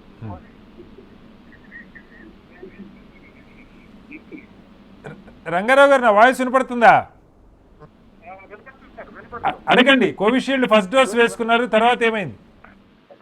కోవిషీల్డ్ వేసుకున్నాం సార్. ఇప్పుడు కోవిషీల్డ్ సెకండ్ డోస్ కూడా వినపడుతుంది సార్. మీ వాయిస్ నాకు వినపడుతుంది, కానీ నా వాయిస్. మీరు టీవీ చూడకుండా మాట్లాడండి, మీ టీవీ వాయిస్ మ్యూట్ చేసుకోండి. Okay sir. సార్ అయితే ఇప్పుడు సెకండ్ డోస్ కూడా ఇప్పుడు వేసుకోవాలి. అయితే దీంట్లో సార్ కనిపిస్తుంది సార్ నా వాయిస్. యా రమేష్ గారు వారి సందేహం కోవిషీల్డ్ మళ్ళీ వేసుకోవచ్చా సెకండ్ డోస్ అని సందేహం కాల్ కట్ అయింది. రమేష్ గారు చెప్పండి. ఒరిజినల్ గా ఇంతకుముందు చాలా సందర్భాలలో అందరు చెప్తూనే ఉన్నారు, కోవిషీల్డ్ వ్యాక్సిన్ ఫస్ట్ డోస్ వేసుకోగానే, అంటే ఏ వ్యాక్సిన్ అయినా ఫస్ట్ డోస్ వేసుకోగానే యాంటీబాడీస్ ఓన్లీ ఫస్ట్ డోస్ తోని 20 నుండి 30% మాత్రమే వస్తాయి. మనం బూస్టర్ గనక సెకండ్ డోస్ గనక వేసుకోకపోతే రావు, యాంటీబాడీస్ రావు. ఫస్ట్ వ్యాక్సిన్ వేసుకున్నది కూడా వేస్ట్ అవుతుంది. కాబట్టి ఖచ్చితంగా సెకండ్ వ్యాక్సిన్ వేసుకోవాలనే చెప్తున్నాం. రైట్. ఇంకొక మౌలికమైన ప్రశ్న డాక్టర్ పాపారావు గారు, మహిళలకు సంబంధించి ఈ మెన్సెస్ పీరియడ్స్ కానీ లేదు వాటికి సంబంధించిన రకరకాల కాంప్లికేషన్స్, కొంతమందికి బ్లీడింగ్ ఎక్కువ ఉంటాయి, ఇలాంటివి రకరకాలు ఉంటాయి. దీనికి వ్యాక్సినేషన్కి ఏమన్నా సంబంధం ఉందా? అది కూడా కొంతమందికి సందేహాలు వస్తూ ఉన్నాయి. ఏం చెప్తారు సార్? దీనికి ఏమాత్రం సంబంధం లేదండి. అయితే రక్తం సంబంధించిన రక్తంకు సంబంధించిన యాంటీకోయాగులెంట్స్ అని ఉంటాయి, కొన్ని జబ్బుల్లో వాడతాము. ఇలా అంటే రక్తం గడ్డకట్టకుండా ఉండటానికి కొన్ని మందులు వాడతారు. అట్లాగే ఇంత పూర్వం వార్ఫరిన్ అని, ఎసిట్రామ్ అని ఇలాంటివి వాడేవారు. వాడినప్పుడు మన శరీరంలో ఉన్న యాంటీకోయాగులేషన్ అంటే రక్తం గడ్డకట్టని విధానం చాలా ఎక్కువగా పల్చగా తయారవుతుంది. అలాంటప్పుడు దాన్నే ప్రామాణికంగా ఐఎన్ఆర్ అని పిలుస్తాం. ఇలాంటి ఐఎన్ఆర్ ఎంత శాతం ఉందో చూసుకోవాలి. ఎక్కువ శాతం కనుక ఉన్నట్లయితే దానికి విరుగుడు ఇచ్చి వైటమిన్ కే ఇచ్చి దాన్ని 3 లోపు వచ్చినట్లయితే నిరభ్యంతరంగా వ్యాక్సిన్ వేసుకోవచ్చు. అయితే ఋతుస్రావంలో ఉన్నవారు కానీ, బ్లీడింగ్ ఎక్కువ ఉన్నవారు కానీ, రక్తహీనత ఉన్నవారు కానీ ఎలాంటి ప్రాబ్లం లేకుండా వ్యాక్సిన్ వేయించుకోవచ్చండి. రైట్. శ్రీభూషణ్ గారు, దీనికి సంబంధించి ఇంకొక ప్రశ్న. ఇప్పుడు చాలా విషయాలు అంటే పెద్దగా దీని మీద ప్రచారం లేదు, అంటే ఎవరు వేయించుకోకూడదు, సాధారణంగా కొన్ని అలర్జీస్ ఉంటే కూడా వేయించుకోకూడదని చెప్తున్నారు. అలాగే ఇప్పుడు డాక్టర్ గారు చెప్పారు కొన్ని పర్టికులర్ కేసెస్లో వేయించుకోకూడదని. మౌలికంగా ఏ సందేహం లేకుండా ఎవరు వెళ్ళొచ్చు, లేదు ఇదిగో పలానా జబ్బులు ఉన్న వాళ్ళు డాక్టర్ గారి ఒపీనియన్ తీసుకోమని అట్లా చెప్పడానికి ఏమన్నా కేటగరైజ్ చేయడానికి వీలవుతుందా వ్యాక్సిన్కి సంబంధించి? ఒక్కసారి మళ్ళీ అదే సార్, ఇప్పుడు వ్యాక్సిన్ దాదాపుగా ఇప్పుడు బీపీలు, డయాబెటిక్ ఉన్న వాళ్ళందరూ వేయించుకోవచ్చు అని చెప్తున్నారు. ఎలర్జీస్, కొన్ని రకాల ఎలర్జీస్ ఉన్న వాళ్ళు వేయించుకోకూడదు అంటున్నారు. అట్లాగే ఇప్పుడు డాక్టర్ గారు కొన్ని వివరాలు చెప్పారు. కొంతమందికి ఇప్పుడు ఈ బ్లడ్ థిన్నర్స్ అవి ఎక్కువ వాడుతున్న వాళ్ళు, అంటే ఏంటి ఈ కేటగరైజేషన్, ఎవరికోళ్ళు ఎలా డిసైడ్ కావాలి? శాస్త్రీయంగా 18 ఏళ్ల నుంచి 25 ఏళ్ల దాకా ఇప్పుడు చదవబడింది ఇది. 18 ఏళ్ల నుంచి దాటిన వాళ్ళందరూ కూడా టీకాలు వేయించుకోవచ్చు. రెండవది, వాళ్ళు షుగర్, బీపీ, గుండె జబ్బులు, కిడ్నీ జబ్బులు, లివర్ జబ్బులు ఏమైనా ఉన్నప్పుడు ఆ మాత్రలు వేసుకున్నప్పుడు వాళ్ళు తప్పనిసరిగా వేసుకోవచ్చు. బ్లడ్ థిన్నర్స్ వేసుకున్నప్పుడు కూడా వేసుకోవచ్చు. బ్లడ్ థిన్నర్స్ వేసుకున్న వాళ్ళకి చాలా చిన్న టీకా, కండకి ఇచ్చే చిన్న టీకా కాబట్టి అది పెద్ద ప్రాబ్లం ఏమి ఉండదు. వాళ్ళకి మేము పెద్ద ఆపరేషన్లు, పెద్ద ప్రొసీజర్లే చేస్తాం మేము అటువంటి చిన్న వేసుకున్నప్పుడు. కాబట్టి ఒక చిన్న టీకా, కండలకు వచ్చే చిన్న టీకాతో మీకు పెద్ద కష్టం నష్టం ఉండదు కాబట్టి మీరు స్వేచ్ఛగా వేసుకోవచ్చు. రెండవది, మీరు ప్రాబ్లం చేసేది ఏంటంటే మీరు ఆ మందులు ఆపేసి మీరు టీకా తీసుకొని మందులు ఆపేయడం ద్వారా మీ బీపీ పెరిగితేనో, షుగర్ అన్కంట్రోల్ అవుతేనో, లేకపోతే ఇంకేదైనా కాంప్లికేషన్ వస్తేనో దాన్ని మనం ఈ టీకాకు ఆపాదిస్తూ ఉన్నాం. అలా చేయకూడదు. సో కాబట్టి కేవలం మీరు ఏ మందులు తీసుకున్నారో అలాగే వేసుకుంటూ, మీకు ప్రత్యేకంగా మీకు ఏదైనా హాని జరిగినప్పుడు మీ డాక్టర్ సంప్రదించి వేసుకోండి తప్ప మీరు ఉన్నపళంగా టీకా తీసుకోవడానికి దాదాపుగా ఇప్పుడు పరిస్థితుల్లో ఎవరు అనర్హులు కాదు. కేవలం మీకు ఒక నెల క్రితం మీకు వైరస్ వచ్చి, యాక్టివ్గా వైరస్ ఇన్ఫెక్షన్ వచ్చి ఒక 1 మంత్ దాకా ఉన్నప్పుడు మాత్రం మీరు తీసుకోకండి. నేనైతే దాదాపుగా 2 నెలల దాకా టీకా తీసుకోవద్దని చెప్తాను. మీకు వైరస్ ఇన్ఫెక్షన్ యాక్టివ్గా వచ్చి ప్రూవ్ అయిన తర్వాత మీరు రికవరీ అవుతున్నప్పుడు కొందరు అంటున్నారు నాకు 10 రోజుల క్రితం పాజిటివ్ అయ్యానండి, ఇప్పుడు నేను తీసుకొచ్చా అని అడుగుతున్నారు. అలా చేయొద్దు. కేవలం మీకు వ్యాక్సిన్ ఇన్ఫెక్షన్ వచ్చిన తర్వాత 2 నెలల తర్వాత మీరు కావాలంటే తీసుకోండి. ఆ తర్వాత మీకు ఎటువంటి ప్రాబ్లము జరగదు. ఓకే, తెలియకుండా తీసుకుంటే ఏమవుతుంది సార్? ఇప్పుడు అసిమ్టమాటిక్గా నాకు వ్యాక్సిన్ వచ్చిందో లేదో తెలియదు, వాళ్ళు తీసుకుంటే వల్ల ప్రమాదం ఏమన్నా ఉందా? ఇప్పటిదాకా మనకున్న జ్ఞానంతో అసలు తీసుకుంటే తెలియకుండా తీసుకుంటే ఏమి హాని జరగదని మనం నిరూపించాం. ఎందుకంటే చాలా మంది టీకా తీసుకుంటే రెండో ఇమ్రాన్ ఖాన్ ఆయన ఎవరు, ఆయన ప్రైమ్ మినిస్టర్, పాకిస్తాన్ ప్రధానమంత్రి, ఆయన తీసుకున్న మలనాడే ఆయనకి ఇన్ఫెక్షన్ వచ్చింది. దాని అర్థం ఏంటంటే వాళ్ళు ఆల్రెడీ ఇన్ఫెక్షన్ తో సతమతం అవుతున్నారు, తెలియకుండా. ఇంతమంది చెప్పాం కదా వ్యాధి లక్షణాలు లేకుండా చాలా మంది ఉంటారు, లక్షణాలు లేకుండా. అలాంటి వాళ్ళు టీకా తీసుకుంటే వాళ్ళకి వచ్చే కష్ట నష్టమే ఉంటుంది. యూజువల్ గా దానికి దీనికి సహజంగాను కృత్రిమంగా మరణించే వైరస్ మధ్యలో ఎటువంటి పోటీతత్వం లేదంటే వాళ్ళందరూ కొట్టుకోరు, ఎవరిది వాళ్ళదే ఉంటుంది. కాబట్టి ప్రాబ్లమే లేదు, వాళ్ళు యథేచ్ఛగా తీసుకోవచ్చు. మనం ప్రభుత్వ ఆసుపత్రికి, గవర్నమెంట్ ఆసుపత్రికి, ప్రైవేట్ కార్పొరేట్ ఆసుపత్రికి అన్నట్టుగా ఏదో కాంపిటీషన్ పెట్టుకున్నట్టుగా మనం పెట్టుకున్నట్టుగా అక్కడ ఏం ఉండదు. సహజంగా వచ్చిన వైరస్ యాంటీబాడీస్ ప్రొడ్యూస్ చేస్తుంది, కృత్రిమంగా మనం కల్పించినా కూడా యాంటీబాడీస్ ప్రొడ్యూస్ చేయగలుగుతుంది. కాబట్టి ఒకేసారి తీసుకుంటే తప్పేమీ లేదు, చేయాల్సిన అవసరం లేదన్న నా ఉద్దేశం. Okay, right. రమేష్ గారు, ఇంకొక సందేహం. ఇప్పుడు ఈ కరోనా మందుల్లో అత్యంత బయట మార్కెట్లో రకరకాల ప్రచారాలు రెమిడెసివిర్ అన్నది చాలా చాలా కీలకమని ఒక ప్రచారం జరుగుతుంది. కొంతమంది కరోనా రాకముందే కొనిపెట్టుకుంటున్నారు, దానివల్ల బ్లాక్ మార్కెటింగ్ జరుగుతుంది, ధరలు విపరీతంగా పెరిగిపోతున్నాయి. నిజంగా అసలు ఈ రెమిడెసివిర్ అన్నది అవసరం లేకుండా, డాక్టర్ సజెషన్ లేకుండా అసలు వేసుకోవచ్చా, కొనిపెట్టుకోవటం అవసరమా, ఏం చెప్తారు? రమేష్ గారు ఒకసారి మీ ఫోన్ అన్మ్యూట్ చేసుకోండి. డాక్టర్ రమేష్ గారు. ఓకే, పాపారావు గారు మీరు ఆన్సర్ చేయండి ప్లీజ్. రెమ్డెసివిర్ అన్నది దీని మీద ఒక కాంట్రవర్షియల్ ఇష్యూ ఉందండి. 2 స్టడీస్ వచ్చినాయి, రెండింటికి విరుద్ధంగా ఉంది. ఒకటి అమెరికాలో ఉన్న యాక్ట్ 1 స్టడీ అని ఒక కంపెనీ స్పాన్సర్ చేసి చాలా స్ట్రిక్ట్ గా సూపర్వైజ్ చేసింది. ఇందులో 1200 మంది మాత్రమే ఇందులో సబ్జెక్ట్స్ గా ఉన్నారు. వేరాజ్ ఈ రికవరీ ట్రయల్ అనేది WHO స్పాన్సర్డ్, అది దాదాపు 12,000 మంది చేశారు. అందులో తేలింది ఏంటంటే ఇది ఎక్కువగా ఉపయోగపడదని. వేరేజ్ యాక్ట్ 1 ట్రయల్లో ఇది ఖచ్చితంగా ఉపయోగపడుతుంది. అయితే తర్వాత NIH అనే అమెరికన్ సంస్థ దీన్ని స్టడీ చేసినప్పుడు ఖచ్చితంగా బాగా సివియర్ డిసీజ్ ఉన్న వాళ్ళు 35% 28వ రోజు మోర్టాలిటీ తగ్గిస్తుందని, అలాగే ఒక మాదిరిగా ఉంటే 20% మోర్టాలిటీ రేటును తగ్గిస్తుంది అన్నది ఇందులో తేలింది. అయితే 10 రోజుల తర్వాత వ్యాధి వెళ్ళిపోయిన తర్వాత ఇది వాడినందువల్ల ఎక్కువ ఉపయోగం లేదు. తర్వాత ఇంకొన్ని స్టడీస్ వచ్చినాయి, రెమ్డెసివిర్ ప్లస్ JK ఇన్హిబిటర్ అంటాం, బారిసిటినిబ్ అని. ఈ 2 వాడినందువల్ల ఎక్కువ ప్రయోజనం ఉంటుందని వచ్చింది. అయితే ఓవరాల్ గా రెమ్డెసివిర్ అనేది ఒక హైలీ యాక్సెప్టబుల్ మెడిసిన్. ఖచ్చితంగా 1 నుంచి 10వ రోజు వరకు ఇవ్వచ్చు.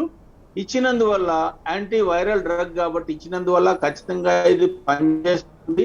ఇది చాలా రియల్ వరల్డ్ ఎవిడెన్స్ లో తేలింది. కాబట్టి అయితే ఇండియాలో ఇది సొంతంగా కొనుక్కోవటం, ఇంట్లో పెట్టుకోవటం, ఎవరికంతా వాళ్ళు తీసుకోవడానికి వీల్లేదండి. ఖచ్చితంగా విధిగా హాస్పిటల్లో అడ్మిట్ అయితే మాత్రమే తీసుకోవాలి, సూపర్విజన్ లో తీసుకోవాల్సి ఉంటుంది. రైట్. ఆఖరిగా రమేష్ గారు, డాక్టర్ రమేష్ గారు, ప్రభుత్వ హాస్పిటల్లో హైదరాబాదు ముఖ్యంగా ఎక్కడెక్కడ లేదంటే జిల్లాల్లో మౌలికంగా కరోనా వైద్యం ఎక్కడెక్కడ అందుతుందో కూడా ఇప్పుడు గాంధీ 1-2 చోట్లే ఓవర్లోడ్ అవ్వకుండా ఎక్కడెక్కడ అందుతుందో కొంచెం ఒకసారి చెప్తారా ప్రేక్షకులకి? లేదండి, అంటే కరోనా ఇప్పుడు గాంధీ హాస్పిటల్లో దాదాపుగా ఒక 800 బెడ్ల వరకు కరోనా పేషెంట్లకి అలాట్ చేయడం జరిగింది. దాదాపు ఆక్యుపెన్సీ మాత్రం కరోనా పేషెంట్లకి ఇంకా కాలేదు. తర్వాత రెండోది, మనకి మొదటి నుండి ఫస్ట్ ఫేజ్ నుండి మనకి కింగ్కోటి హాస్పిటల్ అని అక్కడ కూడా పూర్తి సర్వీసెస్ ఇస్తున్నారు. తర్వాత TIMS Telangana institute of medical sciences Gachibowli పూర్తి స్థాయిలో కరోనా పేషెంట్లను మాత్రమే చూస్తున్నారు. తర్వాత మిగతా సరోజిన్ దేవి ఐ హాస్పిటల్, తర్వాత చెస్ట్ హాస్పిటల్లో కూడా పూర్తిగా చెస్ట్ హాస్పిటల్ ఎర్రగడ్డ చెస్ట్ హాస్పిటల్ ఇలా. తర్వాత ఒకటి యునాని హాస్పిటల్ మన ఇక్కడ ఉన్నటువంటి ఓల్డ్ సిటీలో ఉంటది, ఆ హాస్పిటల్ కూడా పూర్తిగా కన్వర్ట్ చేయడం జరిగింది. అన్ని కూడా హైదరాబాద్ లో ఉన్నటువంటి మలక్పేట్ గాని, తర్వాత కింగ్కోట్ మన గోల్కొండ హాస్పిటల్ గాని, తర్వాత వనస్థలపురం ఏరియా హాస్పిటల్స్ గాని, అన్ని హాస్పిటల్స్ లో కూడా రెఫరెన్స్ సెంటర్ గా పెట్టి డాక్టర్లను తరలిస్తున్నారు. Thank you. ఇవాళ ఈ కీలకమైనటువంటి ప్రజలకు సందేహాలు నివృత్తి చేసేటువంటి ఈ చర్చలో పాల్గొన్న డాక్టర్ జయప్రకాష్ గారికి, డాక్టర్ ముఖర్జీ గారికి, డాక్టర్ శ్రీభూషణ్ రాజు గారికి, డాక్టర్ బూర నర్సేగౌడ్ గారికి, డాక్టర్ విరించి శర్మ గారికి, అలాగే డాక్టర్ పాపారావు గారు, అలాగే డాక్టర్ రమేష్ గారికి ప్రత్యేక ధన్యవాదాలు. ఇది ప్రజల సందేహాలు. అన్నిటికంటే కీలకమైనది ప్రజలు మనోధైర్యాన్ని కోల్పోకుండా చాలా ధైర్యంగా దీన్ని ఎదుర్కోవడానికి సిద్ధపడాలి. భయానికి లోను కారాదు, అదే సమయంలో జాగ్రత్తల్ని మరవరాదన్నది ఈ చర్చ సారాంశం. ఆ వైద్యుల ఫోన్ ద్వారా వైద్యులు సంప్రదించి హోమ్ ఐసోలేషన్లోనే మౌలికంగా 90% పరిష్కారాలు లభిస్తాయి. మందులు అందుబాటులో ఉన్నాయి. హోమ్ ఐసోలేషన్లో డాక్టర్ల పర్యవేక్షణలో మన వైద్యం తీసుకోవటం క్షేమం అన్నది చర్చ సారాంశం. చర్చలో పాల్గొన్న అందరికీ ధన్యవాదాలు. ఇది వాళ్ళ బిగ్ డిబేట్. నమస్కారం.